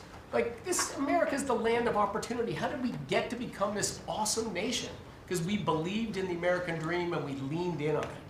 But the wealthy in our country and the coastal elites that live away from where stuff's actually made, they just lost their way, and politicians just let them have it. Your tireless campaign and your relentless messaging made people realize the American dream isn't dead. It's just been smothered, and we're unsmothering it and setting it loose. God bless your efforts. God bless your assembly of this team around this table. We're bringing the American dream back. Yeah, thank you, Chris, very much. Great job you're doing. Appreciate it. Lori, please. Mr. President, everybody here who spoke works at the Department of Labor, clearly, which I love. They have all the correct talking points, but I think that's a testament, again, that we are all working together every single day. We talk to each other often, and the workforce, the skilled workforce, the education factor, retirees, it's been so important because they all touch the Department of Labor, and I have the opportunity to work with every single one. If you all haven't stopped by the Department of Labor, Mr. President, I invite you to see your big, beautiful face on a banner in front of the Department of Labor, because you are really the transformational president of the American worker, along with the American flag and President Roosevelt, because we're bringing business and labor together. And I was so honored to unveil that yesterday, and everybody is taking note of that. You also mentioned crime, and I think it's been important for my colleagues to recognize that now American workers can return to work and feel safe. That business owners aren't shutting down their businesses because they're afraid they can't protect their workers, and now it's open for business again, and it's starting right here in our nation's capital. Many things have been mentioned about consumer confidence up, unemployment is holding steady, and more than 2 million net jobs for native-born Americans has been key under your leadership. 84% of the workforce and jobs has been produced by the private sector. I think that was the mission of this administration and the Department of Labor. And I will continue to say for a little bit longer, until I heard you today, the One Big Beautiful Bill, because it equals one big beautiful workforce. And Congress passed this legislation. It probably will be the single most important bill that they did sign, because it is protecting our American workforce by expanding Pell Grants and child care and reduction in taxes, that they can keep more of their hard-earned dollars. I am at the Department of Labor announcing $30 million in grants for our skilled workforce, that I have an MOU with Secretary McMahon. I have an MOU with Administrator Loeffler. That's important to share the data points on how important this is. In June, we awarded nearly $84 million in grants for the capacity of what? Registered apprenticeships, an executive order to have 1 million active apprentices across this nation, where we've already registered 185,000 since in the last few months. One of the other things that we have done is the Biden administration's guidance on cryptocurrency, and thanks to you and your leadership on that, we've rolled that back. And of course, we're going to see the 401k, the investors in our alternative assets. That's been key through the Department of Labor to work through. Partnering with our agencies, again, as I mentioned before, is important as we work together. I have visited, I'll be 31 states on my 50-state tour by the end of this month. I'm headed with Secretary Duffy, with the South Korean President Lee today as we move through the shipbuilding. We will do that in Philly, and then I'm off to New England to talk to those states about how important the apprenticeship program is. But while I visited Hexel in Salt Lake City, 100% domestic carbon fiber for the Department of Defense as they produce. They are announcing another $1 billion investment per your executive order on advanced manufacturing. So it is working. Everything that you have been saying since you were elected and since we all can put into play has been working. Ohio, McDonald's is investing 375,000 new jobs. The shrimpers I visited as well, and they need our help in protecting that industry for our American fishermen and shrimpers. In Minnesota, I toured Cambria. When we're talking about quartz countertops, all made in America. And again, in Oregon, where we are expecting a crackdown. Thank you for what you are doing with your agents on ICE, and thank you for the prosecution that I hope you will come to Portland, Oregon and crack down. But while there are still good people, I was able to visit Buckeye Pacific, really a trading floor for the timber industry. So we still want to focus on great, hardworking American businesses. Mr. President, I couldn't be more excited to ring in Labor Day in Erie, Pennsylvania for the Labor Day Parade. I will be there to welcome it. It is an honor to serve this country. It is an honor to serve under your administration as the Labor Secretary, and we will kick off, and Republicans will own Labor Day again, not Democrats. We will own it because we are, and you are the president of the American worker. So thank you for everything that you've done. Thank you very much, Lori. Absolutely. You're doing a fantastic job, and I will tell you that Lori was recommended by the Teamsters. And I said, that doesn't really work, does it? And it turned out to be one of our best choices. So I just want to thank you and Sean, who, as you know, recommended you very strongly. You've really turned out to be a gem. Thank you. I was able to talk to the president on the phone the other day. He called and we visited, and he said, but I know that you were, you know, a little bit middle of the road and not so sure. I said, Mr. President, I have been a Republican. He's like, what? Wait, what? Now I like you even more. So, You're doing a great I job. appreciate it. Thank you, Lori. Thank you. Thank you. Pam? President, I'm working with everyone around this table almost daily on legal issues that we're winning on. But today, because it's Labor Day, President Trump, if I could focus on public safety. Not only domestic, but from our foreign adversaries. And Secretary McMahon, I know you know, kids are out of school this weekend. It's Labor Day. And Secretary Duffy, you know, our highways are going to be packed with travelers coming to not only our nation's capital, but all over this country. We're also going to have boaters, Secretary Duffy, right, on our waterways. It is illegal to be under the influence and on a boat. So get a designated boater if you're out on our waterways, whether it's the Potomac or the Gulf of America or the Pacific. Wherever you're out this weekend, people need to be safe. And on an international level, Secretary Rubio, thank you for all your help on everything we're doing, and everyone around this room. But yesterday, there was a big, big win.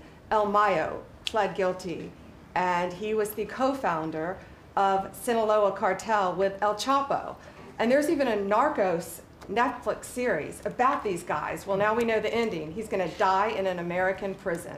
They are one of the worst, El Chapo and El Mayo, some of the worst narco traffickers in our world. And he will spend life in prison now. And that's so important because those guys and others throughout this country, throughout this world, have brought into our country drugs, cocaine, heroin, fentanyl, methamphetamines that's killing our kids. And we have to stop that. And that's what you've been doing not only in DC, but around the country at your leadership. And over the weekend, parents need to know, with kids out of school, with people out on our highways and on our waters, do not take a pill from anyone you know, don't know. Do not buy anything on the street. It could be laced with something toxic. We've seen so many fentanyl overdoses. And when you were here in DC, we showed you pictures of some of the drugs that had been seized right here in DC. President, they were packaged for children. Packaged for children. And people are dying from these around our country. So thank you, President Trump, for your leadership and for letting Americans know that it's now a safe place to go. But parents also have to know, college kids have to know, to be vigilant and not take this trash. Because you could be thinking you're taking a Xanax, an Adderall, anything, and it could be laced with something very lethal. So thank you, President Great Trump. message, Thank and you, you've been President Trump. fantastic this last 12 days in DC. The job you and your whole group has done is, All of us. everyone's talking about it all over the world. I hate to have to talk about that, but we have to. It's becoming a very safe place again, and the work, I've seen how hard you worked from the beginning, in all fairness, but this focus on DC is so important for the country, so great job. And to everybody. And great job. President, it's a team around. We're all working hand in hand, side by side, all of our agencies together to make America safe and DC safe. And Iris, congratulations on your baby, and I'm so glad that you're safe now. Thank you, Pam, very much. Great. Mr. VP, would you like to say something? Yes, sir. I'll be brief, but I want to congratulate you and the entire team on all the things that have been accomplished. You'll hear about a lot of it. You've already heard some of it, but I thought it would be helpful, Mr. President, just to take stock, not just of what we've accomplished, what we will accomplish, but of the mess that we inherited, because I think it makes this first Labor Day a bigger and more special occasion. You heard, I think, Christy talk about this, that all of the net job growth under the Biden administration had gone to the foreign-born. Now that net job growth is going to American citizens who deserve opportunity in their own country. That's a great accomplishment. You'll hear, I'm sure, Scott talk about the success with tariffs. People forget that we inherited the largest peacetime deficit in the history of the United States of America. And now, because the president is not letting foreign countries take advantage of us, we're collecting hundreds of billions of dollars, trillions of dollars over 10 years in tariffs from countries and companies that were formerly taking advantage of the American people. You heard Pam talk about the public safety and the success that we've had there. I happen to believe that maybe the most sacred thing that we can deliver to American workers is the ability to live safely and comfortably in their own neighborhoods. Public safety is not just something that should belong to the wealthy, it should belong to every working man and woman in the United States of America. And because of the work of this administration, that is happening. And of course, Mr. President, you yourself talked about the inflation mess that we inherited under the Biden administration. Maybe the most striking and even shocking statistic of the Biden administration is that housing costs have gone up by 100% over the 4 years of the Biden administration, literally doubled, making the American dream of homeownership unaffordable. We've made great strides and great progress already. But to the American people who are listening, there's a lot more to do. We're going to keep on working hard at it, but it's an honor to do this job under the president's leadership and with this very great team that you've assembled. So we've done a lot, but there's a lot more work to do, and we're very cognizant of it. Thank you, sir. Great job. Thank you, J.D. Scott?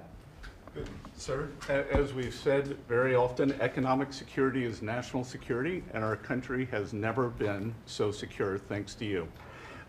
You have brought us back from the edge. You have the overwhelming mandate from the American people. You're restoring confidence in government, a topic that is on the front of everyone's mind, the Federal Reserve. The Federal Reserve's independence comes from a political arrangement between itself and the American public. Having the public's trust is the only thing that gives it credibility, and you, sir, are restoring trust to government. You are weeding out the waste, fraud, and abuse, and the old ways of doing things are not good enough. We are seeing a blue-collar boom. In the first 7 months of your administration, real blue-collar wages have taken off. And the only other time that they've done this in the past 70 years was in your previous term. Your efforts on tax, trade, and deregulation have boosted paychecks for American workers while slowing the pace of inflation and lowering the cost of energy. Inflation has plummeted to just 1.9% since you took office, and the economy rebounded with real GDP surging 3% last quarter. The blue-collar boom coincides with a CapEx comeback. In anticipation of your one big beautiful bill becoming law, CapEx increased by American businesses by nearly 14% in the first half of this year, And as you and I talk about frequently, and as that chart or that photo attests, we are going to see, I believe, a bigger CapEx boom from here. This is just the beginning, just the beginning. You have saved this country by making it the best place in the world to do business again. Treasury is helping to implement these new provisions, as well as no tax on tips, no tax on overtime, no tax on Social Security. This weekend, I will be meeting with workers from local restaurants to discuss the positive impacts of the pro-labor reforms on no tax on tips. And I have to tell you, thanks to you, when I go into a restaurant or stop by a Hotel Dorman, I am the most popular person there. And since my first job at age 9 was as a busboy getting tips, I am going to spend Labor Day going from restaurant to restaurant talking to workers who receive substantial amount of tip income. So I'll hear directly from them how your one big beautiful bill is increasing their take-home pay and making a big difference. Now, we can also talk, that is domestic. On the international front, you have leveled the international trading system whereby countries took advantage of us, and that's over. It's over. The Treasury Department is taking in record tariff revenues that I had been saying was running at a rate of $300 billion a year. You chastised me for saying that it's not, that number is too low, and as usual, you're right, that we had a substantial jump from July to August, and I think we're going to see a bigger jump from August to September. So I think we could be on our way well over $500 billion, maybe towards the $1 trillion number. This administration, your administration, has made a meaningful dent in the budget deficit. The average budget deficit during this term is 26% less than the last 12 months under Biden. And even the CBO, and we don't agree with CBO on everything, as you said, last Friday, on a summer Friday, had to admit that they believe over the next 10 years, the budget deficit will be $4 trillion lower than they had previously scored. $4 trillion, 3.3 trillion of tariff income, 700 billion of lower interest cost, and I would expect that that number could go up from here. So, Mr. President, your return to the White House marked the return of the American worker. Thank you for reclaiming Labor Day for the American people. You're growing the economy for everyone, especially the middle and lower income households who suffered disproportionately under the last administration, and it's an honor to do this under your leadership. Great job. You're doing great. Thank you very much, Scott. Brooke? Sir, I dropped my second son off at college last week. And I wasn't planning to say this, but just listening to everybody, I wanted to put a little bit of a personal touch on this work. He started his freshman year yesterday at Texas A&M, for all my SEC friends in the room. Thank you for saving college football, by the way. We're all very grateful. The country just feels different. It just feels different. There's such a optimism and a love. There's a faith movement going through, especially with our younger Americans. And for those of us with kids in college, I know we feel it. And I experienced it firsthand last week, moving him and my other older son in as well. As we move toward Labor Day, you have made a lot of dreams come true for a lot of people, but one of my longtime dreams was for the right to recapture Labor Day. And I've been talking about this for almost 20 years and writing about it, that why are we ceding the day that we are celebrating the American worker to the Democrats? Because this is our day. Perhaps of any day of the entire year, this is our day.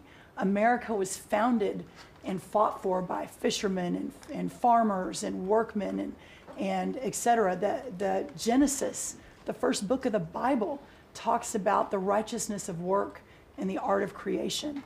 And so to be part of this effort to represent the farmers, the ranchers, the agriculture industry, at this moment in time, which I do believe we're in a revolution. 1776 was the first one, 1863 or so with Abraham Lincoln was the second. This is the third with Donald Trump leading the way. And we are saving America. And the idea that we are putting the worker, the very central component of the American dream, at the center of it is the reason that it is so. So at USDA, it continues to be my greatest honor to fight for the original American worker, whom I think the farmer is and what they represent.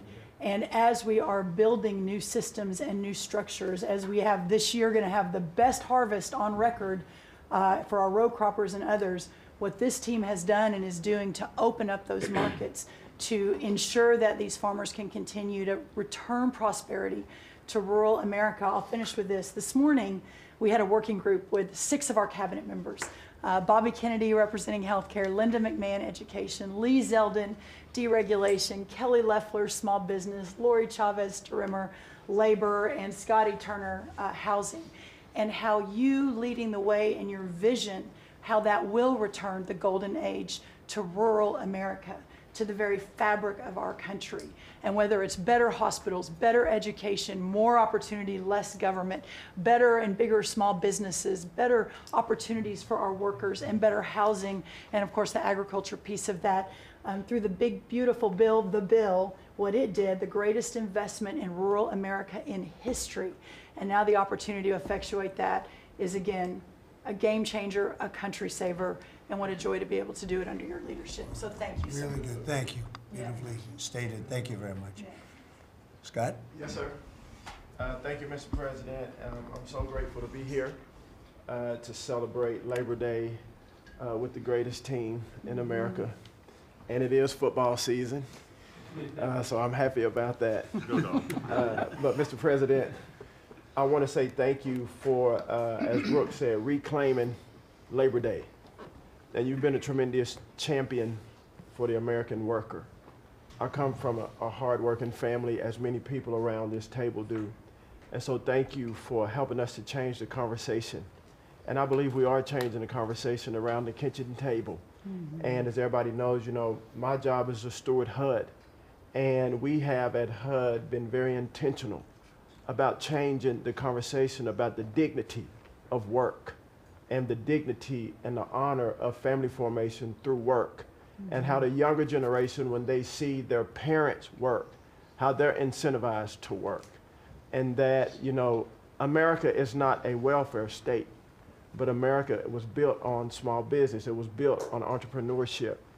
And so as it pertains to housing, we're being very focused on that, and even some that receive HUD funding to make sure, like our Section 3, when you receive HUD funding, that you are given opportunities for the most vulnerable Americans that you serve to have work, to have opportunities to work, to have work requirements. Work requirements are not a bad word, that's a great word. Time limits is a great word to incentivize people, able-bodied, able-minded people to work. And I believe that we are, under your leadership, sir, changing that conversation in America to where working is an honorable thing. And Secretary Wright talked about revitalization. Revitalization means to bring new life. And I believe we're bringing new life to America, Mr. President, through work and through all the jobs that people are doing around this table. And with the One Big Beautiful Bill, the most extensive tax break in American history, opportunity zones are now made permanent. And you know how passionate I am, and you are too, sir, about opportunity zones. And so this will allow us to continue to build affordable housing around our country. And Mr. Vice President, I'm coming your way. I'm coming to Columbus later this week and to see how we can continue to build affordable housing in our country with opportunity zones. And you know, 1 million people, Mr. President, were lifted out of poverty because of opportunity zones. $90 billion of private money was invested in opportunity zones, urban, tribal, and rural. And now that they've been made permanent, we're looking for millions more to be lifted out of poverty, $100 billion to be invested, hundreds of thousands of jobs to be created, hundreds of thousands of units of housing to come online. And so, sir, I sit here very excited about the future of this country. I'm very proud to be at this table, humbled to do so. And HUD, we're on a good path. So thank you for all your support and helping us, sir. Thank you very Okay, much. God bless you. And I want to give credit to Tim Scott, great senator from a place called South Carolina that we love, right?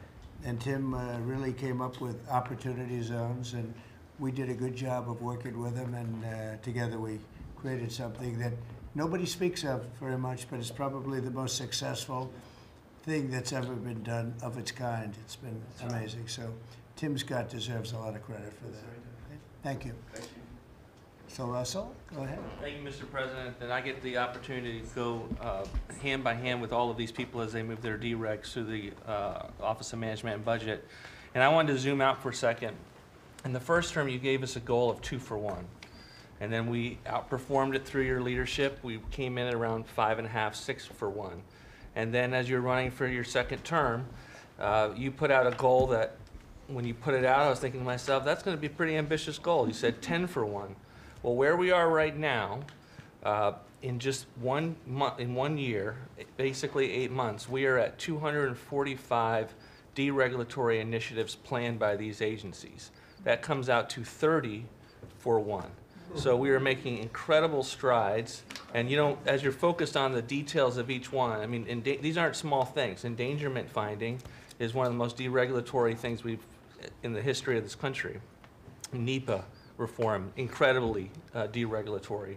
WOTUS just came in, which is Waters of the United States. So every single one of these agencies is doing incredible work when it comes to deregulatory, and when you add that to the work being done to get us going on energy, reduce spending, we're going to lower costs for the American people, we're going to be able to have innovative jobs and get them back to work. So thank you for your leadership, Mr. President. Thank you. Great job, Russell. Appreciate it. John, central casting, I call him. He's central. Well, Mr. President, I'm grateful to be with everyone today. And as we're talking about jobs and workforce at CIA, consistent with your directives to all of us, we've embraced your mantra for a leaner, more effective, more efficient workforce.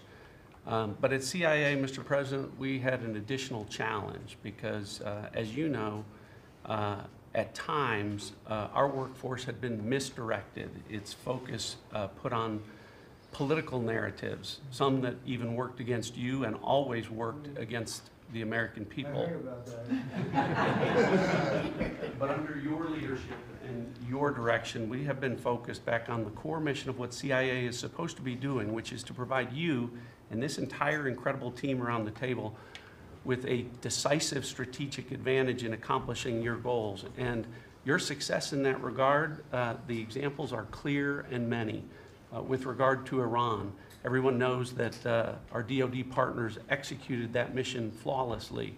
But flawless military operations are subject to flawless intelligence. And as you know, Mr. President, CIA was the backbone in terms of its intelligence operations in providing that flawless execution that allowed you and your team to obliterate Iranian nuclear facilities and set back a nuclear program by years.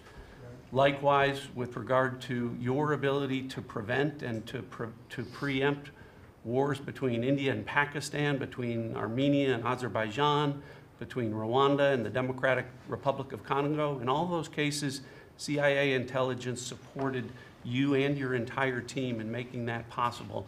It's not just you, it's the folks around this table, Secretary Bessent, Secretary Lucknick, Trade Representative Greer, and their great successful negotiations on trade and tariffs. Again, it was a CIA workforce working to enable them to accomplish your goals. So as we roll into Labor Day, I tell you that the CIA workforce at the Trump CIA is grateful to be focused on what it's supposed to be, which is helping you prevent and end wars and to make America safer. Thank you very much. You've been really fantastic, but I'm not surprised. I've known John a long time. I'm not surprised at all. Thank you very much. Steve, please. Mr. President, working for this government, for you, is the greatest honor of my life. I tell it to everybody, and I really do feel that way, and I thank you, because it's a privilege to go out there and represent you in your humanitarian effort, in your in your goals of solving conflicts all over the world. I think there were actually more than 7 conflicts that you've put to bed in the last 8 months. And I hear these, I travel all over the world. In Hostage Square, they talk about you reverentially. It's really quite amazing. I sometimes wish that I had a cam recorder with me and I could put you right there as I listen to it. I was in Gaza, the first American diplomat, on your behalf, and as we delivered food and aid pursuant to your new aid initiative, pushed forth by your great Secretary of State, Marco Rubio, who it is a privilege for me to work alongside. The people were applauding you. The signs were up. I mean, these are people who I just don't think you get the proper credit for it all. We are negotiating multiple entries into the Abraham Peace Accords because of your vision. Azerbaijan, all these different conflicts that we're out there on your behalf on, these are people who have never really seen the world change in this way. Peace through strength really, really works. Russia, Ukraine, Iran, Israel, Hamas, we're having meetings all this week on all 3 of those conflicts, and we hope to settle them before the end of this year. Your team is nothing short of incredible. And there's only one thing I wish for, that Nobel Committee finally gets its act together and realizes that you are the single finest candidate since the this Nobel Award was ever talked about to receive that reward. Beyond your success is game-changing out in the world today. And I hope everybody one day wakes up and realizes that.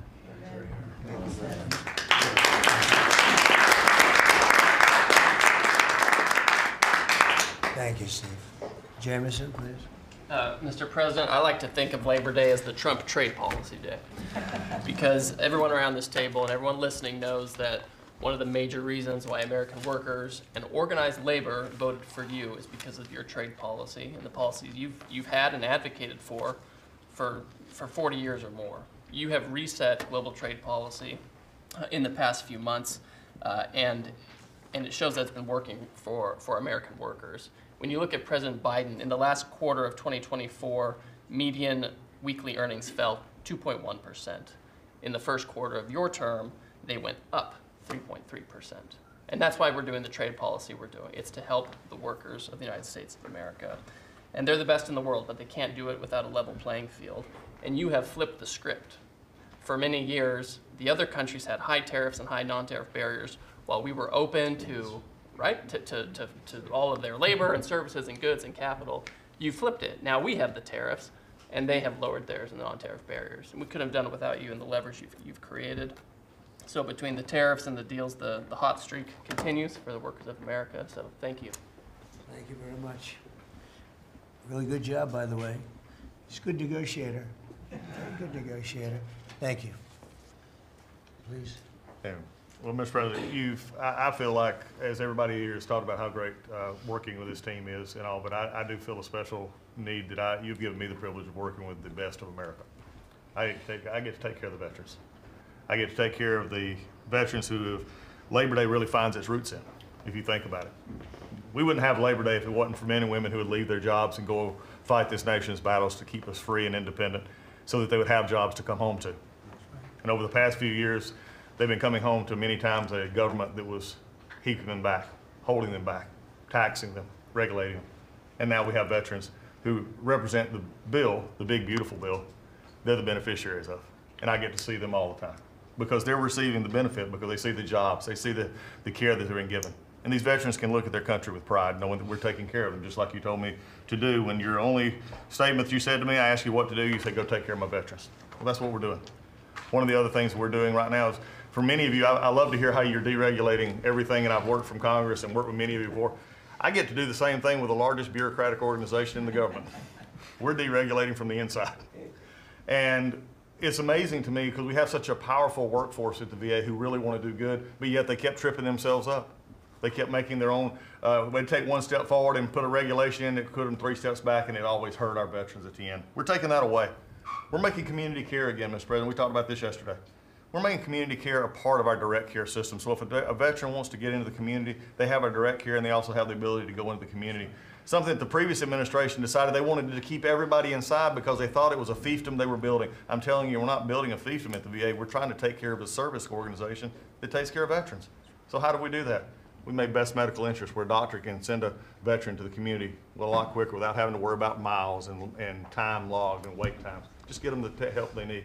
We've actually expanded out, and it's made a difference in this regulation, and also unleashed a workforce that is now free of the collective bargaining agreements and other things that have kept them from being able to do the job of national security that they've been intended to.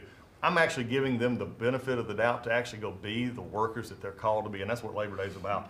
The VA is going to have the best workers.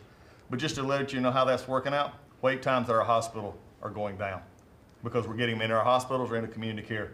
And then one for you, Mr. President, you heard about this a lot, and that was backlogs. At the backlog, when I first came in, I've said this before, in February we had over 260,000 backlog. That means over 125 days of not getting an answer. In just a little over 4.5 months, we've dropped that over 100,000. We're under 150 and heading down to historic lows. We'll be within the next month lower than any time under the previous administration at all. That means our veterans are getting the help they need. So when you look at it this way, we've opened new facilities. We've put new facilities in places where workers can get to. We've expanded out hours, over 1 million extra hours, so veterans, younger veterans in particular, can get off of work and bring themselves and get their appointments in after hours or on Saturdays. That's what it means to be in the Trump administration. That's what it means to take care of veterans. That's what it means for Labor Day, because you can't forget the ones who fought for us to be on this table today. And it's all because of what you've done and the progress that we've made. Well, you've done a tremendous job, and I hear it all the time. We have a 93% approval rating at the VA now. And you know what it was before? It was like horrible. So thank you very much. Mr. President, there's been some conversation about the Pete and Bobby challenge. I would just note that I don't think Pete or Bobby could hold these sticks for 2.5 hours. Like exactly. If they want that to be the challenge, so be it. But I think 50 pull-ups and 100 push-ups might be easy compared to the. You didn't have this problem with Biden. It was in and out very quickly. So kudos on Labor Day to the audio team that's holding the sticks. But Mr. President, it's pretty great to celebrate Labor Day with Builder, who loves labor, who loves the men and women who have built this country, the people that sweat, that have great skills, they have grit. They do the dirty jobs of America that have made this country great, and you know them very well because you have worked with them. The great Trump projects have come from the very men and women we're going into this weekend to celebrate. We all want to claim Labor Day in our departments, but I'm going to claim this at DOT because, you know, roads, bridges, pipelines, shipbuilding, rail, passenger, and freight all fall under the great men and women who wear boots and make this country wonderful. And at DOT, we don't want to have the Congress spend money. We want to take the money that Congress gives us and actually deploy it and put these men and women to work building the great projects of this country. That you said, the big, beautiful projects that connect this country. And that's why we have got rid of the DEI. We've got rid of the green. We've done what we can to streamline the regulation to move these projects faster. Time is money, and time has been money. Even Democrats agree now that it takes too long to go through the regulatory process. So we're going to move these projects faster, putting the great American worker back to work. I want to make a quick comment. We've all probably talked about this horrific accident in Florida, and I appreciate the help of Christy and Marco on this very issue. But in May, we said, listen, it's a safety issue if you can't proficiently speak the English language. And we gave states a little over a month to comply. And Washington, California, and New Mexico have refused to comply. And by the way, this individual in Florida received a CDL from Washington, from California, and received a speeding ticket after our rule went into place, and they didn't stop him. And had they taken him out of service, he wouldn't have been in Florida, and we would have 3 beautiful people alive today. And I make that point because it's the work that maybe no one sees that then shines a light when horrific things happen, but also that your cabinet works together and teams up to make a difference for the American people. real quickly, so we have a safety mission at DOT. I don't know that you'd think of the transit unions in the greatest cities of the country, New York maybe being one of them, that support us. But they do, because the violence in the subways and on our buses across the country, the transit workers are the ones who take the most abuse. And they're grateful for the mission of everybody around this table fighting to make their communities safer. So I appreciate everyone's help on that. But they, again, the transit unions love the effort that all of us have put in together. One quick FAA. We are about to put out a request for proposals for a big, beautiful bill. We got build. We got $12.5 billion in the big, beautiful bill. We need more, but this is a great start. I expect the middle to the later part of July, we'll be through the process to bring the proposed integrators to you for selection, so we're looking forward to that. We will have the most, I'm learning from you, this is gonna be the greatest contract ever crafted in the federal government for this build for air traffic control. Really, it's innovative, and we have unique tools at FAA. It's gonna be a great contract.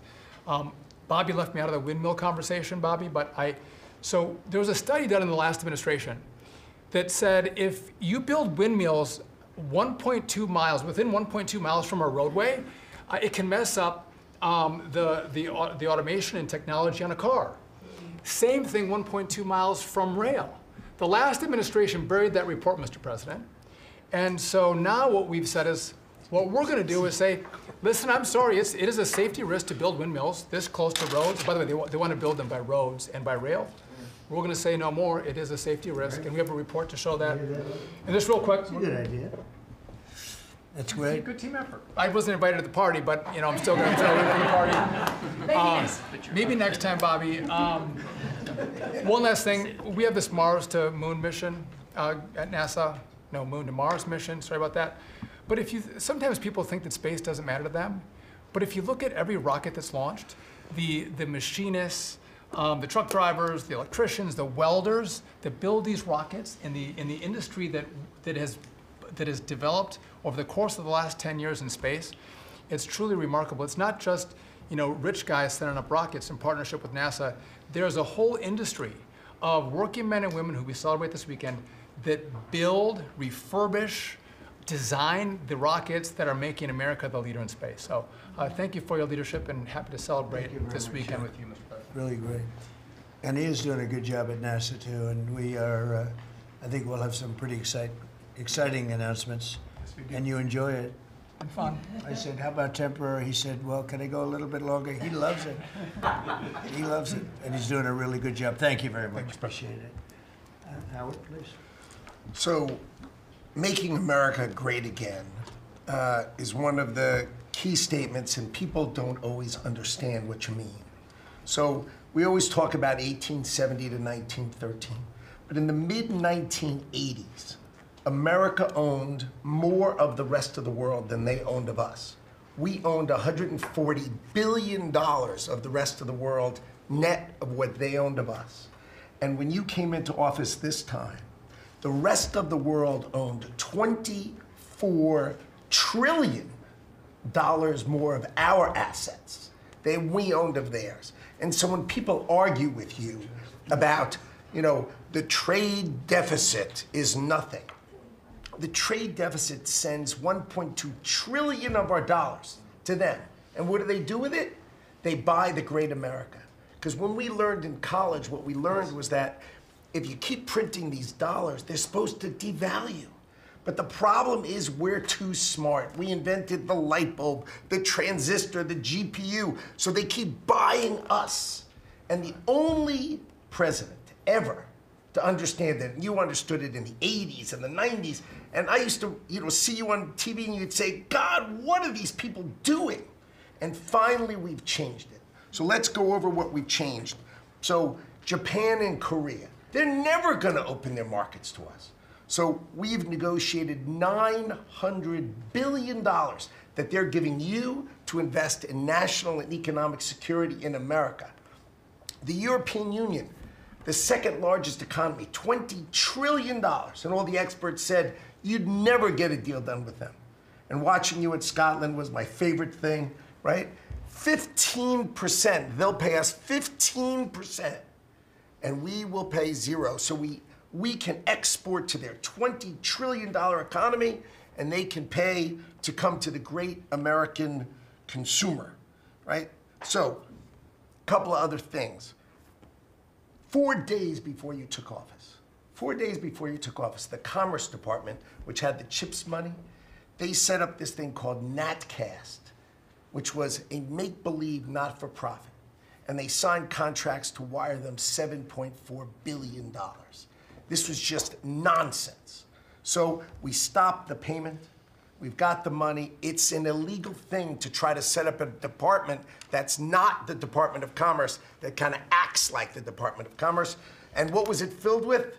All these people who work for the Biden administration. I mean, it's exact corruption that you talk about. $7.4 billion now clawed back.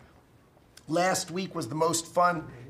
In 1 week, Intel came in, right? The Biden administration had given $11 billion to Intel, given it to them, done.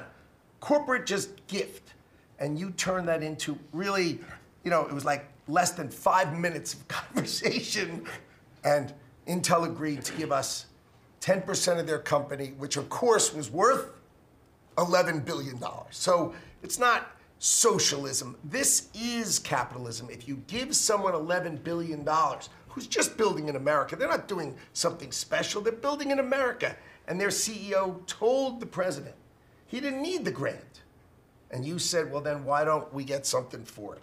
So it's amazing. You're going to watch semiconductors come home, right? We don't produce semiconductors. We've got $165 billion for TSMC, but you're going to watch the whole ecosystem come home because Donald Trump is the only president who understands the magnet to make them come home is one word, which used to be a favorite word. Now it's dropped to number 4, which is tariffs, right? Tariffs are going to bring semiconductors home. They are going to empower Bobby to execute MFN. Tariffs are going to be one of those tools that he's going to use to do that. We're going to do it for furniture. We're getting autos. We got steel, aluminum. I mean, it has been a blast, a blast. So 2 more things. The Department of Commerce is going to start issuing its statistics on the blockchain because you are the crypto president, and we are going to put out GDP on the blockchain so people can use the blockchain for data distribution, and then we're going to make that available to the entire government so all of you can do it. We're just ironing out all the details so we can do it. Patents. We have given tens, if not hundreds of billions of dollars to universities for them to do research, and they invent things. And you know who owns those patents? The universities. So we are going to make a deal with them all, which is if we give them the money, don't you think it's fair that the United States of America and the taxpayers who funded it get a piece of that, right? So we wrote a letter to Harvard, so Linda and I working together. I mean, it's so much fun to work with everybody here. I mean, we just have a blast, you know, because Linda's hitting Harvard and she says, what can we do? And now we send them a patent letter and we'll hit them again. So we're having fun together. This is the greatest cabinet working for the greatest president, and I just want to say thank you. I'm having the time of my life working for you, Mr. President. Thank you. That was very well stated, wasn't it? Some things people don't think of too much. Thank you very much. Great job. Pete? Sir, well, amen to what Howard said. And I would just say, heading into Labor Day from the American military, sir, we happen to be the largest employer in America. We like to think we have a different form of employees who need to be the toughest and the strongest and the most well-trained and the most lethal. And under the previous administration, and for decades, frankly, it was social justice, it was political correctness, it was divisive ideologies seeping into the ranks and changing how well we do our job. No more. Now it is only merit-based, gender-neutral, colorblind. The best of the best from the top to the bottom. That's our expectation. And sir, you've enabled that. So from the troops directly, which they ask me to say all the time, thank you for your leadership, for your boldness, for your clarity, for common sense, for providing a shield for the rest of us to put America first, and to apply peace through strength. We're in the strength business. That's our job, is to stand behind everybody here and alongside John in everything they do to keep the country safe. And the world is noticing. And I wish everybody could, there were 2 meetings yesterday that I think tell the story. One was, because today happens to be the 4-year anniversary of what happened at Abbey Gate in Afghanistan.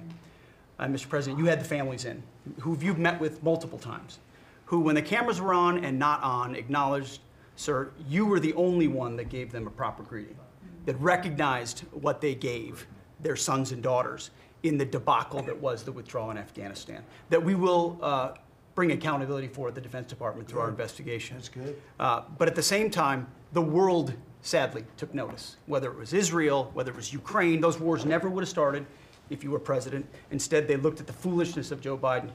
Under your military, your Pentagon, we are restoring deterrence. Whether it's Midnight Hammer and those beautiful B-2s, 37 hours straight, whether it's counter-drug operations in our own hemisphere, whether it's the border, working with Christie and the national security team, whether it's LA, whether it's Washington, D.C., you name it, whether it's Europe. Our allies paying 5%, now our allies in the Indo-Pacific stepping up to do the same. That's a recognition that American leadership is here. And then in the second meeting, we were talking about what we're doing in D.C. and Pam's taking the lead. I have to say, just pause for a second. When I look around this table, yes, there's a national security team of Steve Witkoff and John and Scott and Howard and the vice president and Susie and Christy and Tulsi, but to every person here, we work together on a daily basis. And if you call me and I call you, the answer is yes. How do we do it together? I think that's exceptional. It's what the American people deserve, and you've demanded that, sir. So I very much appreciate it. In that meeting on D.C., I started my sentence by saying, the Department of Defense, to which you said, that just doesn't sound right. So maybe next time we're here, my card will read Department of War. We'll see. But it's not, here's the thing, here's what people miss. It's not just about words. It's about the warrior ethos.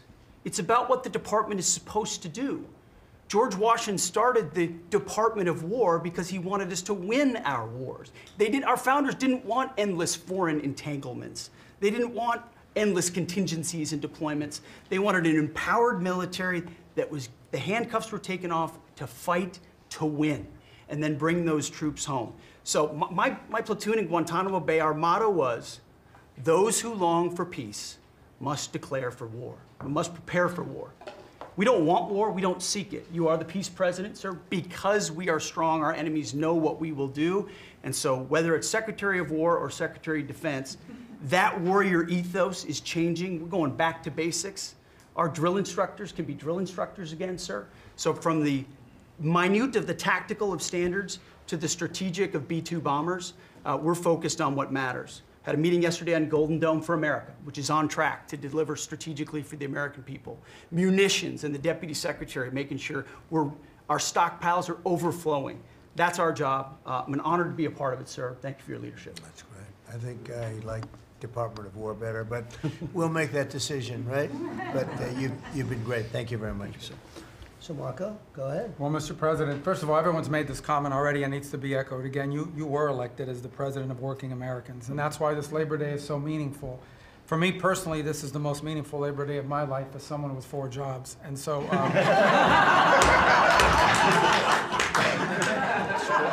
it's true. And but on the point of, you made it very clear from the outset, even in foreign policy, everything we did has to be pro-American. It has to make America stronger or safer or more prosperous. And there's just a few things I want to touch to because it involves your team under your leadership making it happen. The first is, for the first time in the modern era, we are truly on offense against organized cartels that are pumping poison, killer poison, into our cities. And that's a team effort. It's Christie's team, it's Pete's team, it's Pam's team, and obviously it's under your leadership. And by the way, we're getting incredible economic, international cooperation. Countries just in the last week, Ecuador, Paraguay, Guyana, Trinidad, today Argentina, all joining us or trying to be helpful in advancing this. And this just, one thing is we're going to stop drugs from coming in and we're having record seizures, but another thing is to build an international coalition against the scourge on the international stage. The second is mass migration, illegal mass migration. which is dangerous for the country but harmful for American workers. What's happening on the border is essential, but it's not just what's happening on the border. And again, Christy and her team have been essential in this. We have countries all over the world that are actually helping us, whether it's through safe third country agreements, whether through it's stopping the migration flow from coming here in the first place, incredible international cooperation. You've redefined our border. It's no longer just our physical border. We are doing things ahead of time to prevent this from happening and getting cooperations from countries that we've never seen before. And last, I would say, and Steve touched upon this, who, by the way, is doing a phenomenal job. Steve is both a great negotiator and he's also a nice guy, which are two tough things to pull off together. But it's incredible. But we both work for the peacemaker in chief. Think about it, how fortunate we are as Americans to have a president who's made peace a priority. And just since the last time we've met, there was a war going on in Cambodia and Thailand, between Cambodia and Thailand. The president just picks up the phone and tells them to stop fighting, and within 72 hours, the fighting had stopped. You know, there's no other leader in the world that could have done it. And the fact that you were willing to spend time to do that and to make it happen is, of course, essential. And then the war that didn't happen because of Azerbaijan and Armenia coming here to sign that peace deal, which is historic in so many countries. You know how many countries said, "Oh, it's never going to happen, it isn't possible," and it occurred, Mr. President, because of your leadership. And then on a point of personal privilege, I wasn't even going to raise it. I haven't even talked to you about this. It's a little controversial, but I think I need to bring it up at this time of year. This thing about people getting married on Saturdays during college football season is a scourge, Mr. President. It's dividing families. I don't know if we can have an executive order on this. It's insane, but it's really difficult. There's 7 other months of the year that people can get married, so I just wanted to say that because it's very, very difficult. Thank you. Fantastic. Thank you very much. Doug, please. Well, Mr. President, you've heard from around the table how people are grateful to have an opportunity to be part of this team, have an opportunity to work for you, and have an opportunity to serve the American people. And I would say as we head into this Labor Day, the thing that really differentiates you and your leadership and everybody around this table is one word, and that's respect. Because this is a group of people that respect our farmers and ranchers. We respect the people that are in law enforcement. That's a huge change. Respecting the people that are in uniform, respecting our veterans, respecting our shrimp fishermen. I mean, whoever it is in this country, people that are building our roads. This whole group embodies that sense of respect. And when we start with that, then who benefits? We come up with policies that help those people. And what have you done? You've led an opportunity for us to have the lower taxes, way lower deregulation, record amounts of investment that's coming into this country. We're going to be seeing lower interest rates. All of those things coming together is a gift to the working people. The policies are lifting everybody up. There's 140 million Americans that get up and go every day and drive to work. They commute. And one of the most obscene things of the prior administration was their energy policies was creating a hidden tax on those people. The poorer you were, usually the further you had to drive because you couldn't afford the housing if you were working at a hotel, if you were working in a service industry. We were taxing them. A hidden tax on them was the high cost of energy. You were perhaps one of the only leaders in the world that understood the connection between peace abroad and prosperity at home was directly connected to energy policy. You came in and said, we're going to sell energy to our friends and allies. We're going to bring prosperity at home through policies here by having lower energy prices. And we're going to stop funding wars abroad with energy policies that helped our adversaries and hurt us. You said we're going to sell energy to our friends and allies. And with the work that Jameson and Howard and Scott and everyone has done on these trade deals, we're going to have an opportunity to have a renaissance in American energy, selling energy to the world, which is going to help bring peace abroad. But the real key thing, in closing, I want to say is 2 things. One has to do with the U.S. Park Police. That's the group here in Washington, D.C. They're the oldest uniform law enforcement group in the nation. You coming out and visiting with them in person before they went out on the surge. Not only are carjackings down, muggings down, homicides down, everything down, morale is through the roof. Just like Pete saw, we've got record people signing up to want to be part of our military. You have breathed life back into the profession of law enforcement. Your respect for law enforcement is so incredible. It's making a difference. And then us giving them the tools. On a lighter note for everybody here, one of the rules that under President Trump we were able to change for the U.S. Park Police was they could do a pursuit. I was shocked to find out when we were talking to them, like, oh, you pull somebody over and they just drive away and you can't pursue them? I mean, and they said, no, we can't. They said, all rules. We got that rule changed in 24 hours because of President Trump's leadership. The next night, they had so much fun. They pulled people over. They started to take off. They chased them. They stopped them. And then the bad guys, some of these were in cars that had stolen plates. So they take the plate off. They steal them off somebody else's car. They know it. The plate doesn't match. They know they're doing this thing. The bad guys in the car said, you're not supposed to chase us. Like, you're breaking the rules. The bad guys are telling us to bring them. No, we're back in action. So it's like, and so the morale is high. They all wanted to say thank you to you. Yesterday, you announced increasing the number of U.S. Park Police that we're going to hire. This is the group that protects not only our sacred monuments of democracy here, but also the Statue of Liberty and the Golden Gate. This is a great group, but on behalf of all law enforcement, we say thank you. And as Chris Wright was talking about electricity, I want to close with that.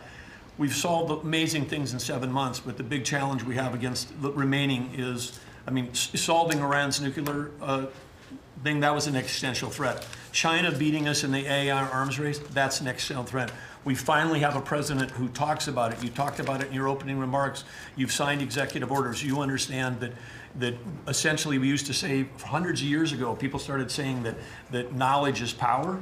But now, for the first time in history, we can take electricity and we can convert it into intelligence. So it's flipped. It's no longer knowledge is power. Power is also knowledge. And while we're ahead on the technology, we're way behind China on the amount of electricity they're bringing online. And your strong position to support affordable, reliable energy using our nation's resources, including those across the Department of Interior, bringing back coal mining, bringing back mining, bringing back timber. All the industries that have been killed in this country are coming back to life because of you. And with your leadership, we have a chance to not only win the AI arms race, but actually dominate it the way we're dominating in other things. So thank you, Mr. President. Thank you very much. And we're leading that race right now by a lot. And we're going to keep the electricity coming. You know, in China, they do it very quickly. They have one person that says, do it, and that's it. But essentially, we have one person that says, do it. And we've given that order, and the job they've done has been amazing. And I want to thank again, Lee, what you're doing in that regard is so important. And the rapidity, just as fast as them, because it's a question of a week versus a day, and that's not going to make the difference. But you've done fantastically, and Doug and Chris, amazing job. So we've done this for a little while now. I don't think you've ever seen anything like it, and you know, I think Sean was right. These guys that are holding these up, if you ever try holding your hand out for 2 hours, that's a long time. These are pretty strong characters. You've been doing that a long time, I guess. Congratulations. Are you getting tired? Are you getting tired? I'm looking at these guys.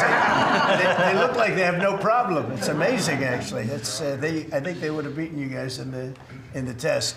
So I want to thank you. If you want, you know, it's been a long time. If you want, we could go in and we can call it a day. And feel free then to ask some of the questions here.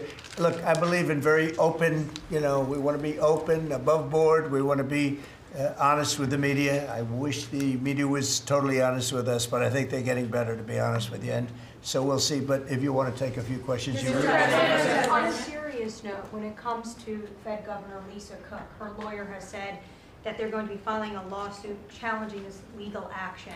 What is your response? Are you prepared for a legal fight? And then a little bit more. Oh, sure. Always. You always have legal fights. Look, I had a legal fight that went on for years with crooked people, with very horrible people, people that have been found out now between John Ratcliffe and Tulsi and Pam. And I mean, the things that we found out, of course, it's a very, very sad group of people.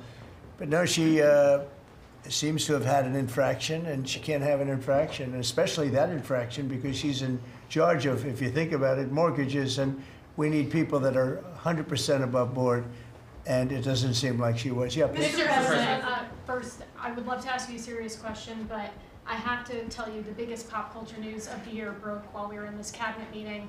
Travis Kelce and Taylor Swift are engaged, and the world wants your reaction, sir. Well, I wish him a lot of luck. Oh. No, I think it's. I think he's a great player. I think he's a great guy, and I think that she's a terrific person. So I wish them a lot of luck. On a serious note, Mr. President, in May, Secretary Rubio said that they were aggressively removing visas of Chinese students.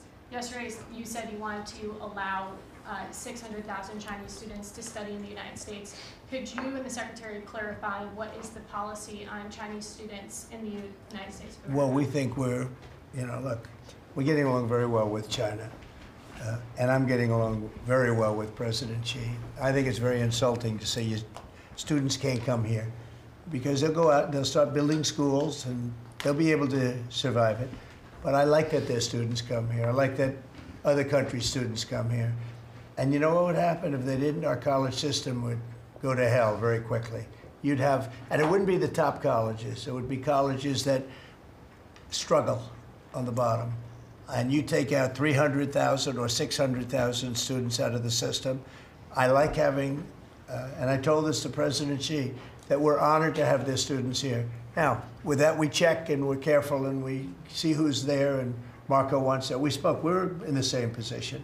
But we have a tremendous college system, the best in the world, nobody even close. That's why China sends them here. And you can call it an industry if you want, but you're talking about millions of people. And I'm honored to have the students from China come here. And we're just getting along very well with China. And it's a different relationship than we had for years, where they took hundreds of billions of dollars, just sucked it right out of our country. They respect us again. I respect them. The relationship is very good. I think it's important that these are two very major powers, nuclear powers at that, but two very important powers. You know, when I get along with Putin, when I get along with President Xi, when I get along with these people, that's a good thing, not a bad thing. We're tough and we're smart and we're strong. We get along. It's a lot better than not getting along. You had somebody in here before. The war should have never started with Ukraine and Russia. It would have never started. And Putin said that himself. President Putin said that himself. So we want to see college students come in from countries. There are some countries that we can't necessarily say that. These are places that have ideologies that we can't live with. So there are some areas, some countries that we can't say that. But we're honored to have the students come here. Please. Yeah, please. Yesterday you said that within 2 to 3 weeks we'd have a pretty good conclusive end to the war in Gaza. What did you mean by that? And could you tell us? On what? In the war in Gaza. You said what about it? You said in 2 to 3 weeks we would have a conclusive end.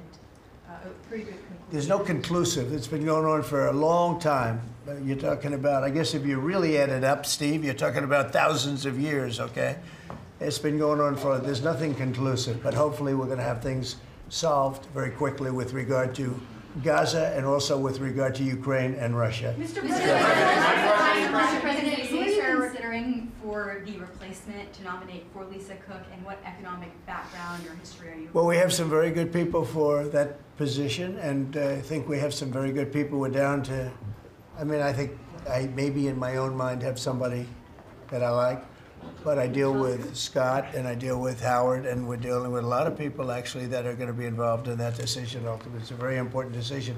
As we see, I got a bad recommendation when I went with Jerome Too Late. He's too late. His nickname is Too Late. Costing us a lot of money, hurting the housing. Our housing industry is good, but it could be phenomenal. Most of this country, in economic terms, has been phenomenal. We've never seen anything like it. Because of him and his high interest rates, the housing is less than it could be. We're going to get that straightened out very quickly. He gets out very quickly, fortunately. He's been the wrong guy. Not a bad person, I don't think, but I do think he has motives, by the way, but I don't consider him. I've dealt with worse, but he hasn't done the job. The recommendation from a certain person was not a great recommendation. That person vouched for him, but we're doing a very careful study. We'll see what happens. Look, we just put a very good man in one position. We might switch him to the other. It's a longer term and pick somebody else, but we're very happy with the person we have in there. And we'll have a majority very shortly, so that'll be great. Once we have a majority, housing is going to swing and it's going to be great. People are paying too high an interest rate. That's the only problem with housing. we have to get the rates down a little bit. And when we do, it's going to be a tremendous difference. The country is doing so well. It sort of blows through the fact that we have a man who's too late and not doing a very good job. Please, in blue. Mr. President, regarding crime in D.C., something that might help especially ladies is being able to carry. I know you've talked about reciprocal carry. Would you like for that to apply here in Washington, D.C.? When you say carry, I assume you're talking about carry what we're talking Concealed about, right? or, yeah. In other words, carry a gun. Is that right? Would you like to carry a gun? I would like to, yes, sir. You'd feel a hell of a lot better, right? I absolutely would. I agree with you 100%, okay? Okay, great. But I'll tell you, within another couple of weeks, it's hard to believe what's been accomplished in 12 days, but within another couple of weeks, you won't have to carry. You're not going to have to carry. You're going to be safe. People are safe now. The turn has gone fast. I knew it was going to go fast, but this turn has gone really fast. And within a month or two, this is going to be one of the safest places in the country. I have no doubt about it. And we'll do an extension. We'll work with Congress, or I could declare an emergency, but I don't think that's going to be necessary. We'll work with Congress. We're going to be working with Congress. I spoke with our great speaker, and I will be speaking to John Thune, and we're getting tremendous support from Congress, especially maybe here. Everybody wants to see our capital be great. Could say be great again. You know, it's such a beautiful place, but if you have crime, nothing looks beautiful. So, but you won't need to carry a gun, but if you do, Well, I would like to have the option, just in case. well, a lot Sir, of people feel that. Also in other blue cities, you've got Karen Bass in Los Angeles, Brandon Johnson in Chicago. It seems to be very popular here, the fact that people can walk around, go to restaurants, shop, not Yeah. have to worry about their safety. If blue city mayors oppose those efforts in their cities, do you anticipate that Democrat voters are going to take it out on them at the I ballot? think so. I think that crime is going to be a big thing. And we are the party, the Republicans are the party that wants to stop crime. We're against crime. The Democrats like crime. I don't know why. I mean, we talk about common sense. I think I got elected on talking about common sense. The border, we have to have a wall. We don't want transgender for everybody. We don't, as I said before, we don't want to have men playing in women's sports. I mean, you see the difference. Weightlifting. Take a look at weightlifting. Take a look at long distance running, where a runner came in 5 hours and 14 minutes ahead of another runner, both champions.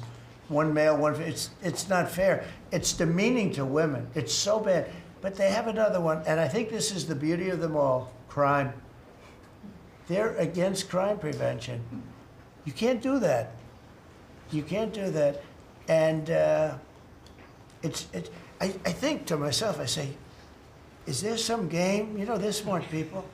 Is there anybody that could cheat like that in elections is smart, okay? And there's never been in history anybody that could cheat like that. They're smart. They're brilliant in many ways. I say, is there some trick to this?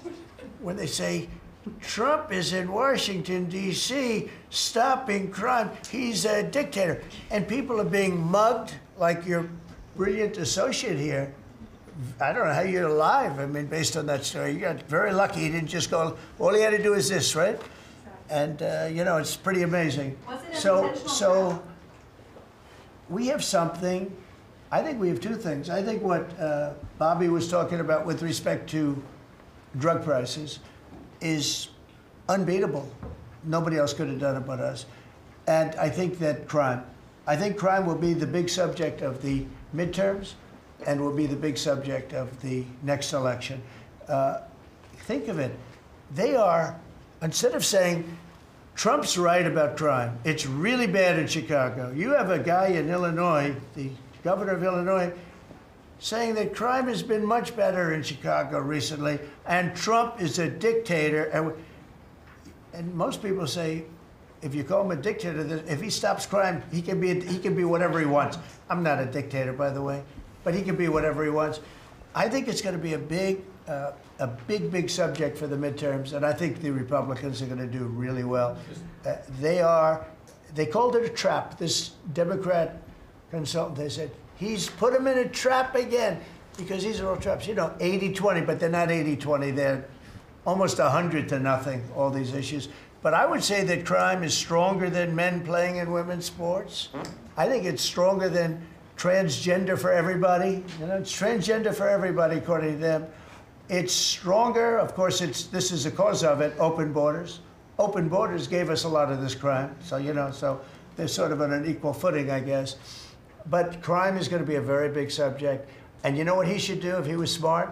Illinois or New York, if they want, or Gavin Newsom, they should call me and they should say, you know, we've got a problem. You know, we could solve with this team, different players, but work the same way, because you'd leave them here. You don't want to take them out and let it go to hell. Everybody's so happy and I bet you walked over here today and you had no fear. Nobody has any fear anymore for the last 12 days. But it would be so smart. Gavin Newsom called me up, say, you know what, we have a big problem. We have the Olympics coming up. We want to do well. We have tremendous problems on crime and other things, and would love some help. Chicago in particular, maybe right now. I mean, it's a disaster. It's a disaster. We could solve their problem in, it's bigger than this, let's say 2 months, okay? Working with their police. I know their police very well. I have a big project in Chicago. I was so proud of it. It's the best site in Chicago. I got it, nobody else got it. I was happy as hell. That was when I was a real estate guy, and I got it. The Sun Times site, they call it. And I built a building, it's a great building. And I'm so embarrassed when I see the kind of crime stats coming out there. So embarrassed. And if I were a governor, a Democrat governor, or mayor, or anybody having to do, I'd call up President Trump, I'd say, President Trump, we need your help. We saw what you've done in DC in a period of 12 days. This is 12 days, we haven't even started. This is gonna be so safe. It's gonna be the safest place on earth. And we'll do the same thing in Chicago. But I'd like to be asked, as opposed to just going in and doing it. Because, you know, when you go in and do it, then they start screaming, oh, he shouldn't be here, we don't need him, we're doing so well. And then the better we do, they take credit for it. So it's really pretty unfair. Mr. President, Yes, on go ahead. crime, for a lot of victims like myself, a big concern is long-term sustainability. Can you share with the American public about your plan in ensuring that DC is safe in the long term? Longer term, yeah. Well, it's a great question. Number one, we want to stay there for longer than 30 days, as you know. We have an absolute mandate, and I can extend it, but I'd rather not have to declare a national emergency, because by that time, I mean, right now there's not an emergency. We've done, as you sort of said yourself, it feels like a different world. We've got under arrest and prosecution, and we've thrown out, taken some, and we're in the process of taking hundreds out of our country that shouldn't be here. And these are hardcore professional criminals. They were born to be criminals, in my opinion, but they're seriously bad people. Murderers, drug dealers, you know them all. You see them all as you walk beautifully to work, and every once in a while somebody puts a gun to your head, because that's what happened in your case. We're getting a lot of them out of the country. We're putting a lot of them in prison because we're afraid to bring them out of the country. They could come back. You know, as good as we're doing, they could come back. We don't want them back. And that's going to solve a lot of it. We also think there should be a presence here for long enough. We should also work with our police department, because you have very good police here, very good. We're working very well with them, by the way. And we have to work together for a while. We have some people that are very tough and very strong. Working with the police, they're going to be able to handle it. And you know what? If it gets a little bit bad, a little bit, just a little bit, I'll bring them back in and we'll straighten it out and we'll make it perfect. You're going to be so safe in the city. And you're going to have the city beautified. We're going to be giving out, we're working with Clark, as you know, construction. They're the biggest. They're working with me also. We're building a beautiful ballroom for the White House. They've been after it for 150 years, employs a lot of people. It's going to be as beautiful a ballroom as has ever been built. And Clark is the big builder in this city. They've done, I guess, a majority of the good work, the big work. And we're working with them on the beautification, the fixing up of the roads, the fixing up of the medians, you know, between the roads, so cars don't wrap into each other. They wrap into, I have one piece sitting on the ground for weeks. This was a year ago when I had to come in, unfortunately, for fake court cases.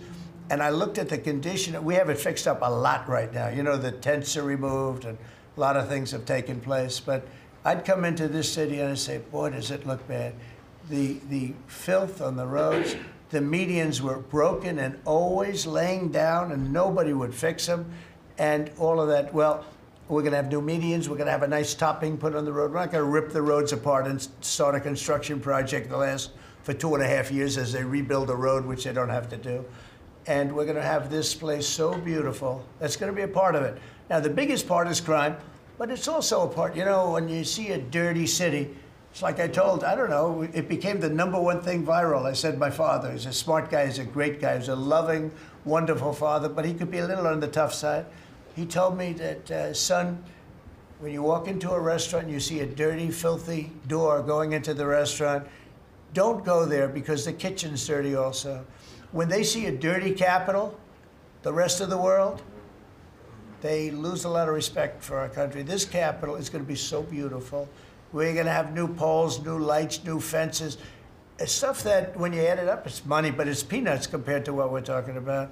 And we're also going to have great safety. Mr. President, I wanted to ask you on crime and also a question on foreign policy that maybe other officials can weigh into. And on crime, Iris shared her story, and you mentioned, you know, people going. That was a terrible story. Because I'm just amazed she's here. When the gun is, Pam, when the gun is put to the head, did they ever capture these people, by the way? I kept calling, but I haven't heard back about this guy. It'd be really great if you could maybe give the information. She's very good at capturing people, you know? She's very good. If you could give that information to Pam, would be great. Would you do that? Yes, will do. Wouldn't you'd love to see them? I would assume you'd like to see them captured. For sure. You can't. You just can't. For years. Yeah, take a good look at that. So, Go ahead. So go ahead. Just a few weeks ago, I was out to dinner with my husband, and then, you know, we're taking the metro back, and then we get attacked on the metro. They're throwing things. Some teenagers, you know, they're throwing liquid at us. Oh, they're throwing things. They throw. How about where they chop down the granite curbs and the concrete curbs? But the granite curbs so expensive. You know, those granite curbs, nobody uses them because they're so expensive. And you see a guy chopping them and handing out big chunks of them like a brick because they couldn't get in because people were stopping them from walking out. A little bit unusual when you're walking with a bag of bricks. Generally speaking, Sean, that's not a good sign. Right? It's not a good sign. But they now come in with hammers. They can disguise a hammer. They start pounding the concrete and the granite, and they hand out chunks. And those people take those chunks and start throwing them at cops, or they stand on the top of bridges and they drop them down into the windshield of your car, and you get killed running into a light pole. It's those days are over. I wanted to ask you, Governor Hochul, Kathy Hochul said that she spoke to you on the phone, and you said you might send National Guard troops to New York. You mentioned that. So will you? I'd love to do it if she'd like. I get along with Kathy. If she'd like to do that, I would do it. See, look, New York has difficulty like other, and I don't want to make this I want to make this like friendly, but the places we're talking about happen to be virtually all Democrat run. Now, take a look at your 25 places that are most troubled. Everyone, except maybe one, and it's way back in number 24 or 25, but essentially 25 out of 25 are run by Democrats, and cashless bail was a disaster. When they did that, and I believe it was instituted first in New York, but when they did cashless bail, that was a tragedy for this, because that's when it really started getting bad.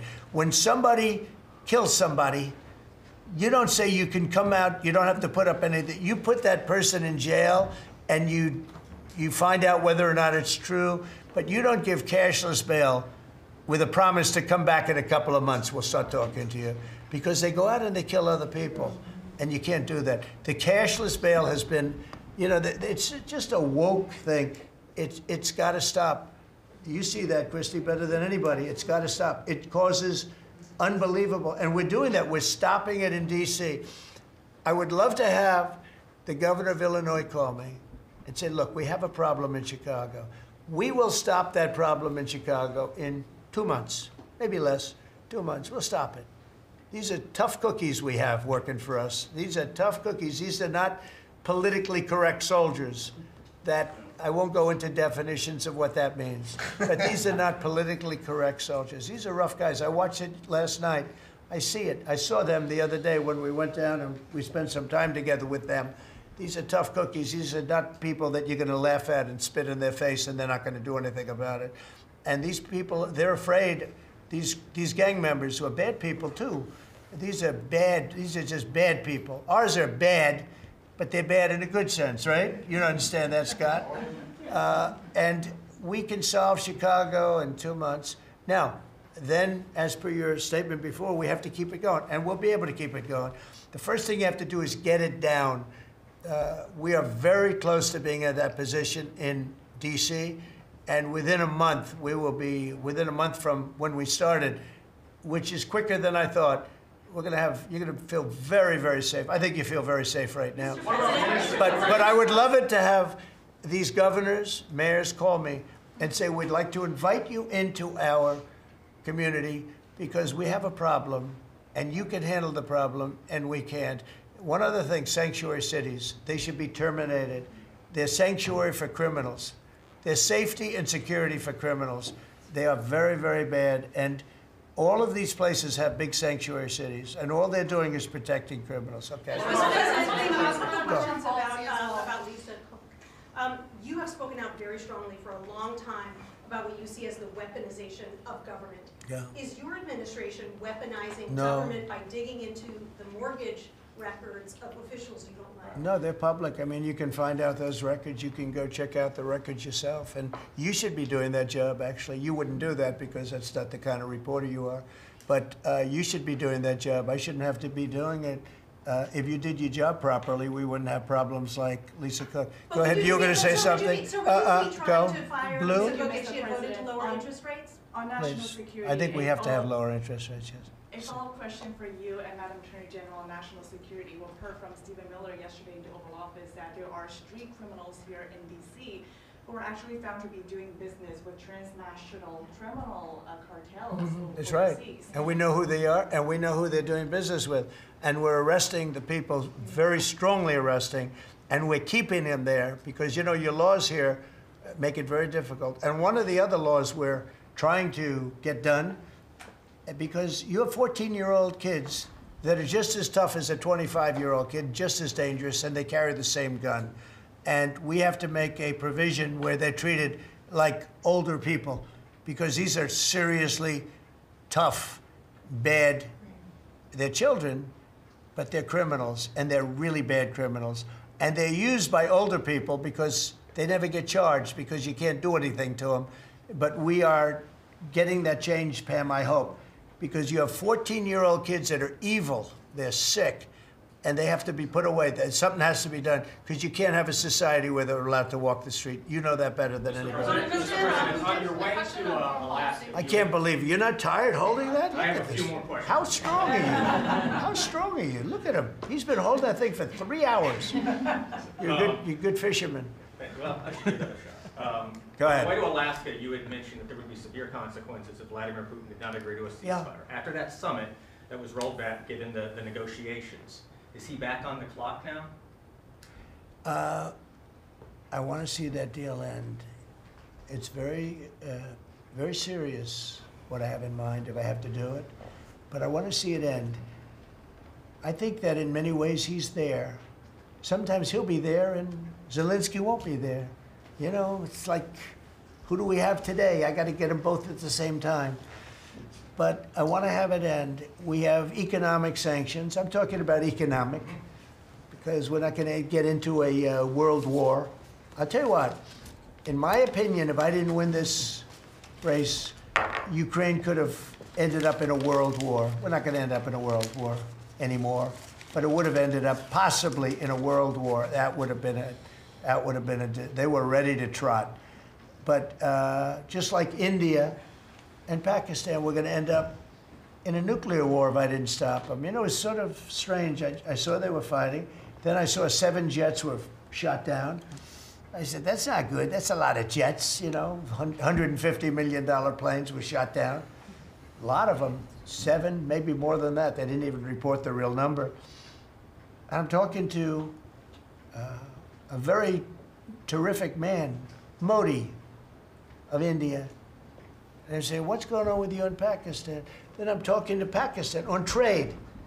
I said, what's going on with you in India?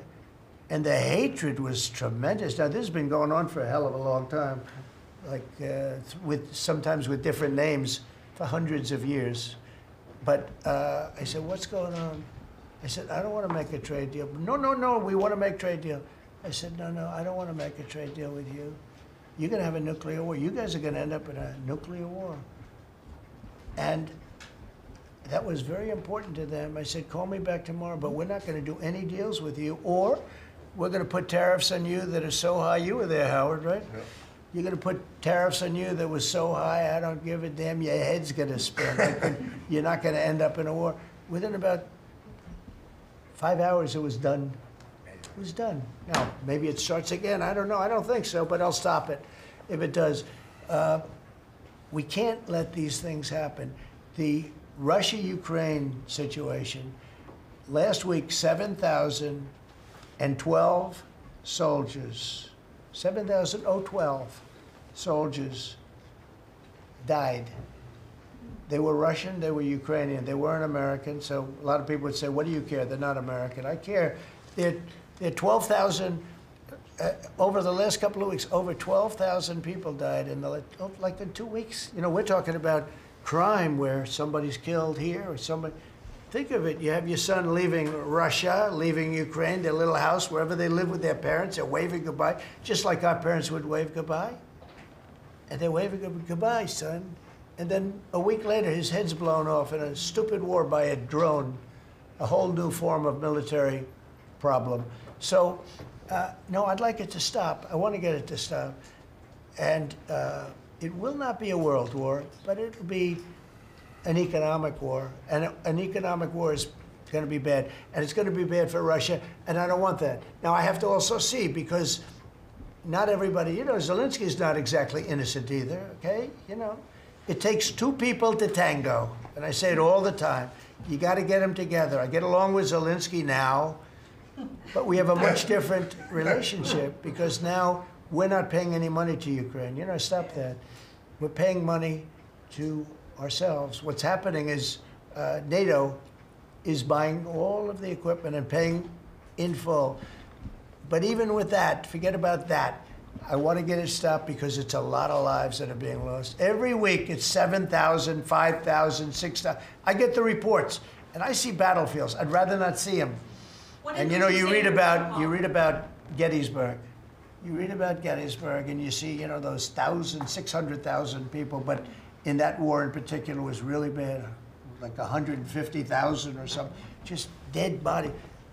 I'm seeing the same. I see pictures.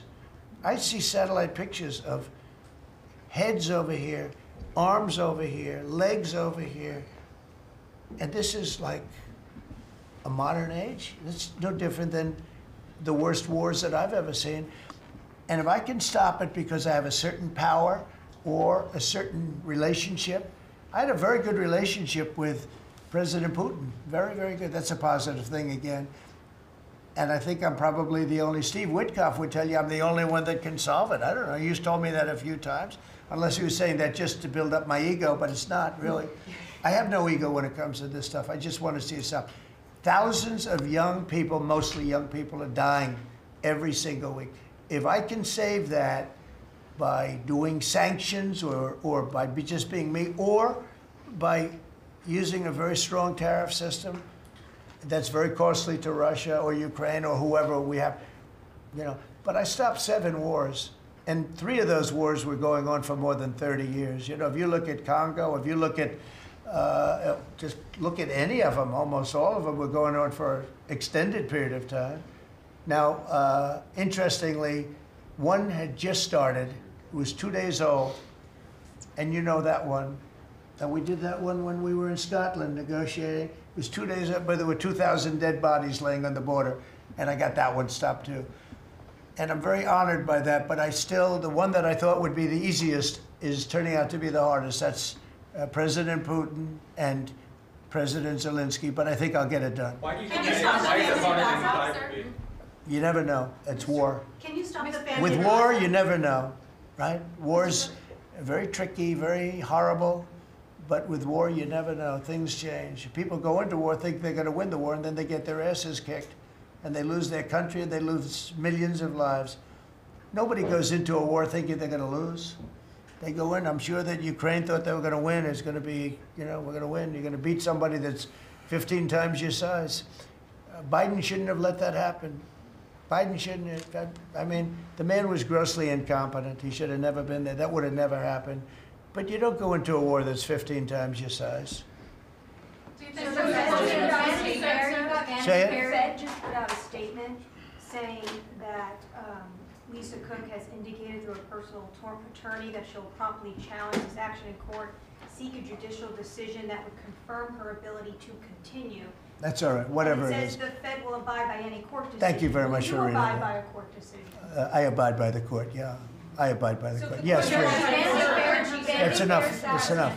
Mr. Go ahead. President, what other companies are you thinking about taking stake in? Well, we didn't take a stake in the sense that it was reported. Everyone said, I bought a stake in Intel. No, I got it for free. I said I was with is that correct statement? Howard was there. Absolutely correct. Scott knew all about it. They came in, a man was charged with something by a very good person. Senator Cotton made some statements about the gentleman that was running Intel. When he came in, and I said some rough things about him, I said, I'm not happy with it, and they called, and he was very devastated at what I said. I said he should immediately resign. And he came to see me, and I was very impressed by him, actually. And he made a mistake, or factors happened where something like this could have taken place. In the meantime, his board was staying by him. And I said to him, and took about, I would say, less than 45 seconds. I said, you know what you should do if you're smart? Give the United States of America 10% of your company. And he looked at me and he said, I'll do that. I said, I just made $11 billion for the United States. And we made the deal. I didn't pay, we didn't write a check. Now, I guess Biden, with his stupid CHIPS Act, handed money to all these people that didn't need any money. Exactly. It didn't do anything. They're giving billions of dollars to everybody. They all have so much money, and they have more money. But there's no commitment that you had to build. They just took all this money. It's the stupidest thing I've ever seen. See, with tariffs, they have to come in. Because if they don't come in, they can't sell into our country. So it's power, and you don't have to give up any money. But I said to him very simply, I'm glad we're straightening this out, because everyone thinks I bought in. No. I said, it would be great, we'd be a great partner for you, and I want to see Intel do well. Intel was a great company, and it can be a great company again. But I said, I think it would be good if we own 10% of your company. He said, I'll make that deal. And it happens to be worth $11 billion. So we made $11 billion for the country, and then I was criticized by some of the fake news media. That's not the American way. Actually, it is the American way. Now, if I can help other countries or do those deals with others, I would do that. I think it's great. It's good. Builds up our balance sheet. Let me tell you, our country is becoming very rich again. You don't see it. When the CBO came out on Friday and said, we just found $4 trillion, and that goes to reduce our deficit, $4 trillion, and it was from the tariffs. Our country is becoming very, very rich again. I hope you get used to it. You're going to have to get used to it. In addition to reducing the deficit, any update on your previous talking about potentially giving Americans a tariff rebate check? Well, we have a lot of money coming in, rebate check for the Americans, and it's coming in at tremendous numbers. Don't forget, I would say, Scott, we probably are talking about right now 50%, maybe even less than that. With all the money you're hearing is coming in, you're talking about, a lot of it hasn't kicked in yet. And when it really kicks in is in 2 years when these plants are built and opened and the money starts pouring in, right? But, there's a concept of making you could call it a dividend, as we would say, making a dividend to the people in this country who have had to suffer through stupid leadership. And they paid a lot of taxes, and they got nothing for it. Or they got attacked like you were, okay, for it. No, there's a possibility.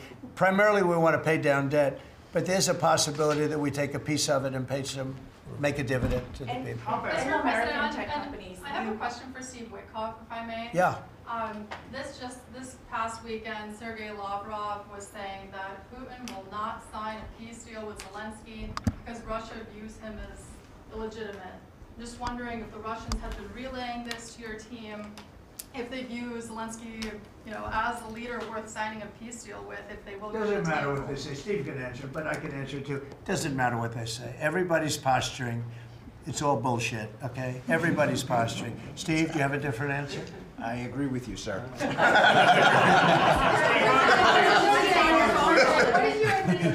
in this city, there's 500 people short of the police department, metro police. In New York City, it's 3,000. In Chicago, it's 1,300. Would they have had to bring in troops from the National Guard if the police departments in this country were fully staffed?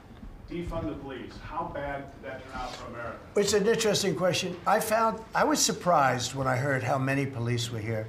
It's not a really big area. And I think they said they're down to 3,200 police or something like that. I said, that's a lot of police. And I was a little bit surprised because to me that's a big force. And it's not a big area, but it is what it is. There's a lot of crime. You have a lot of, don't forget, you have a lot of police that weren't allowed to do their job. When I came in, as you remember, we made tremendous strides in a little conflict that we had going at the time because I allowed our military to make the decision. I said, you can make any decision you want. I gave it to the colonels in the field. I gave it to the captains in the field. You remember that where everything went through Biden, meaning one of the people, and everything went through Obama before him. Everything went through, they had to make the decision as to whether or not to attack the Taliban.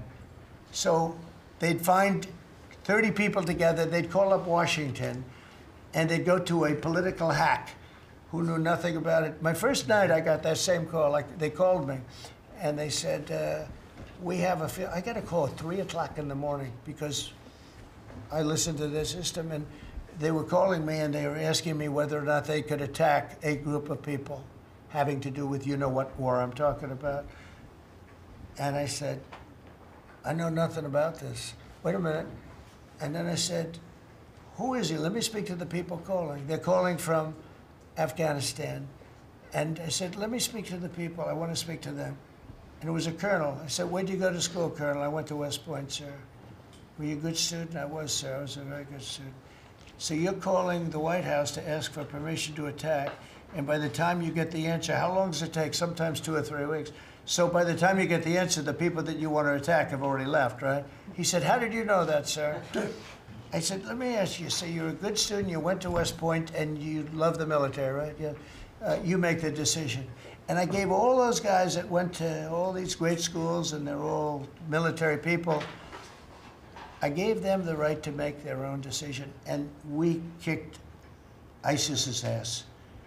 Don't forget, ISIS was supposed to be, take 5 years to terminate him, and we had a man named Raisin Kane, who happens to have done the whole thing in Iran. He's a great general, and he's a wonderful guy too, believe it or not, but he's a great soldier. We let them do their work, and we defeated ISIS. We defeated everybody. Every fight that we had militarily that I had, I won. And I let these great soldiers do some make a mistake, I guess. But like this colonel, I'll never forget it. Where did you go to school? I went to West Point, sir. I did ask him a question. I like good students as opposed to bad students. He said, I was a good student, sir. And I said, you do what's necessary. And, you know, I don't want to sound overly vicious, but he wiped out the entire group of very bad people that want to kill us. So you have to let them do their job. In Washington, they're not allowed to do their job, okay? They're not allowed. You have great police. You have great police, but they're not allowed. Hello. Go ahead. On Congress, Mr. President, would you be open to a year-long continuing resolution? I'm always open to whatever is necessary. Look, here's the problem in Congress. You have Democrats that will never vote for anything. I could say that we're going to lower your taxes by 50%. We're going to guarantee you free cities, safe cities. Nobody will ever get touched, molested, beat up, shot in the head. We're going to give you the greatest country ever. We need your vote. And they won't vote. And they do it in unison. The only thing they do good is cheat on elections and unite. You know why they unite? Not because they're good or they're loyal people. They unite because they're afraid. They're afraid of the radical left. And you can't get their vote. So we have a vote coming up at the end of September. And I think we're going to pass it because we have the majority. And I think almost every Republican will vote for an extension. Because no matter what deal you make with these people, look at Schumer. He made a deal a year and a half ago. And after making the deal, he's been almost run out of the party. He's not the same man. He's not the same man. He's finished. He aged 20 years. He's become a Palestinian, by the way. We call him our great Palestinian senator. But Chuck Schumer, and I wrote him a letter. I said, Chuck, that was really great. Thank you very much. And somebody gave the letter to the press, not me. And he was destroyed because they thought I was being sarcastic, and I wasn't. He made a great decision. It kept our country open. It was a positive. But you can count on almost no vote. I mean, I see things. I'll give you an example, crime. So we're going to pass a bill to stop crime. We may not get one Democrat vote, okay? We may not get one. So when you say continuing resolution, I guess so. And it's going to be passed exclusively by Republicans. On farm Mr. President, visas, why do you use you mentioned in Iowa that you wanted to see sir? some changes to the H-2A visa program for farm workers. Right. You mentioned in Iowa that you want to see changes. Do you want to see that before the fall harvest? Well, I love both groups, and we take care of our farmers, and we also take care of the people that want bad people out of our country. And we're working on something that's going to work really well. We take care of our farmers, but we also have to take care of those people that voted for me because they don't want criminals in our country. And we're working on something where we can take care of both. Mr. President, you were talking about the CDO report that two of your cabinet members were talking about. I remember back on Liberation Day, many of us reporters covered your detractors, people saying that it was going to explode the deficit and therefore explode the debt. Who all has called you to say I was wrong? That's very good. You know the answer to that. Okay, yeah, please. Mr. President, Governor Pritzker said yesterday that he, at a press conference, that he would encourage nonviolent resistance to the National Guard if they were sent to Chicago. What's your response to that? He said what? That he would encourage nonviolent resistance if the National Guard is sent to Chicago. Look, this guy doesn't know what resistance is or nonviolent resistance is. He's a bad politician. It's amazing. I mean, if he didn't have the money, he wouldn't get any votes because there's no compelling reason to vote for him. The guy's a major loser. But it would be nice if he would call me.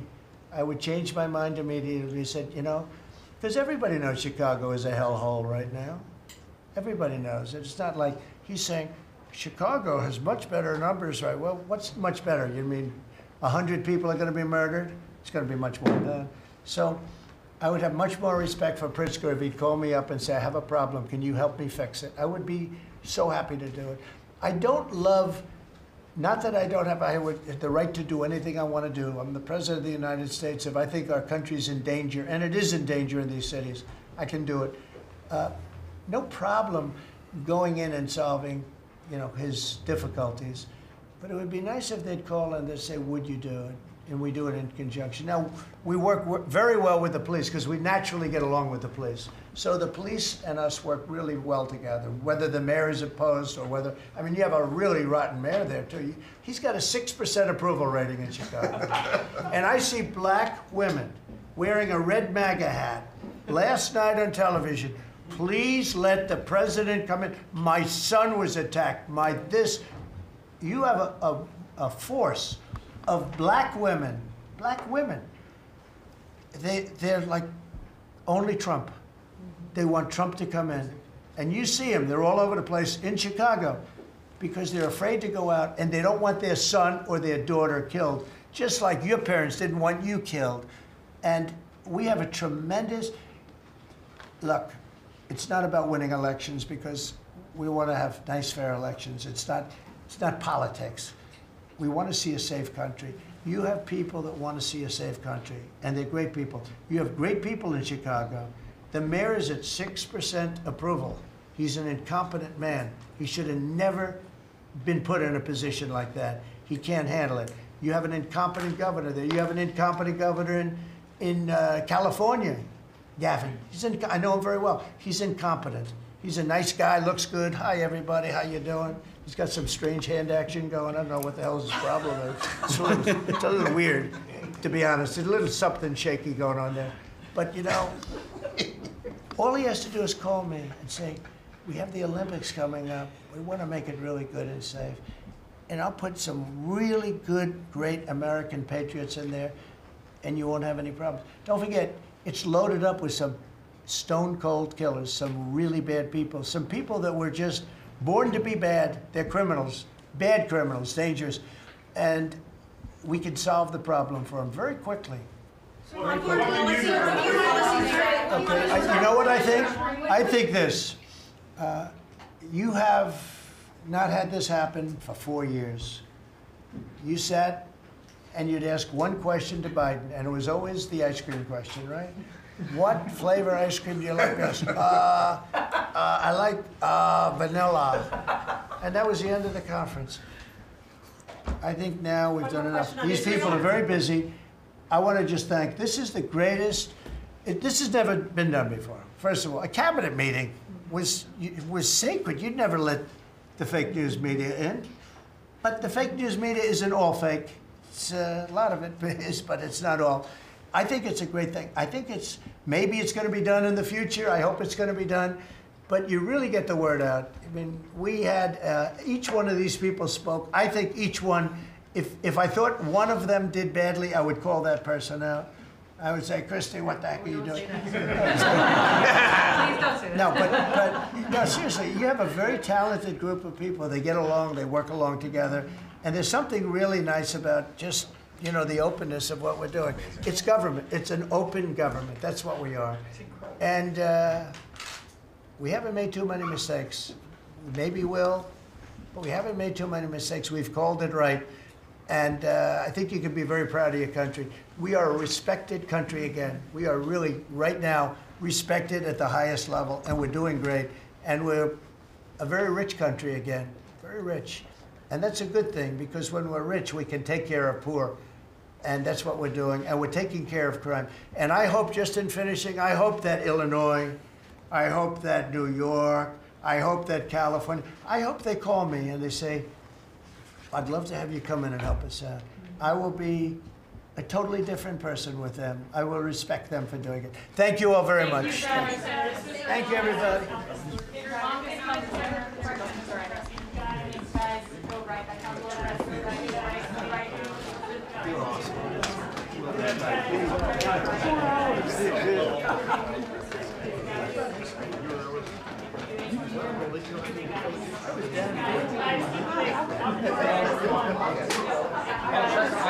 I'm not even. Thank you for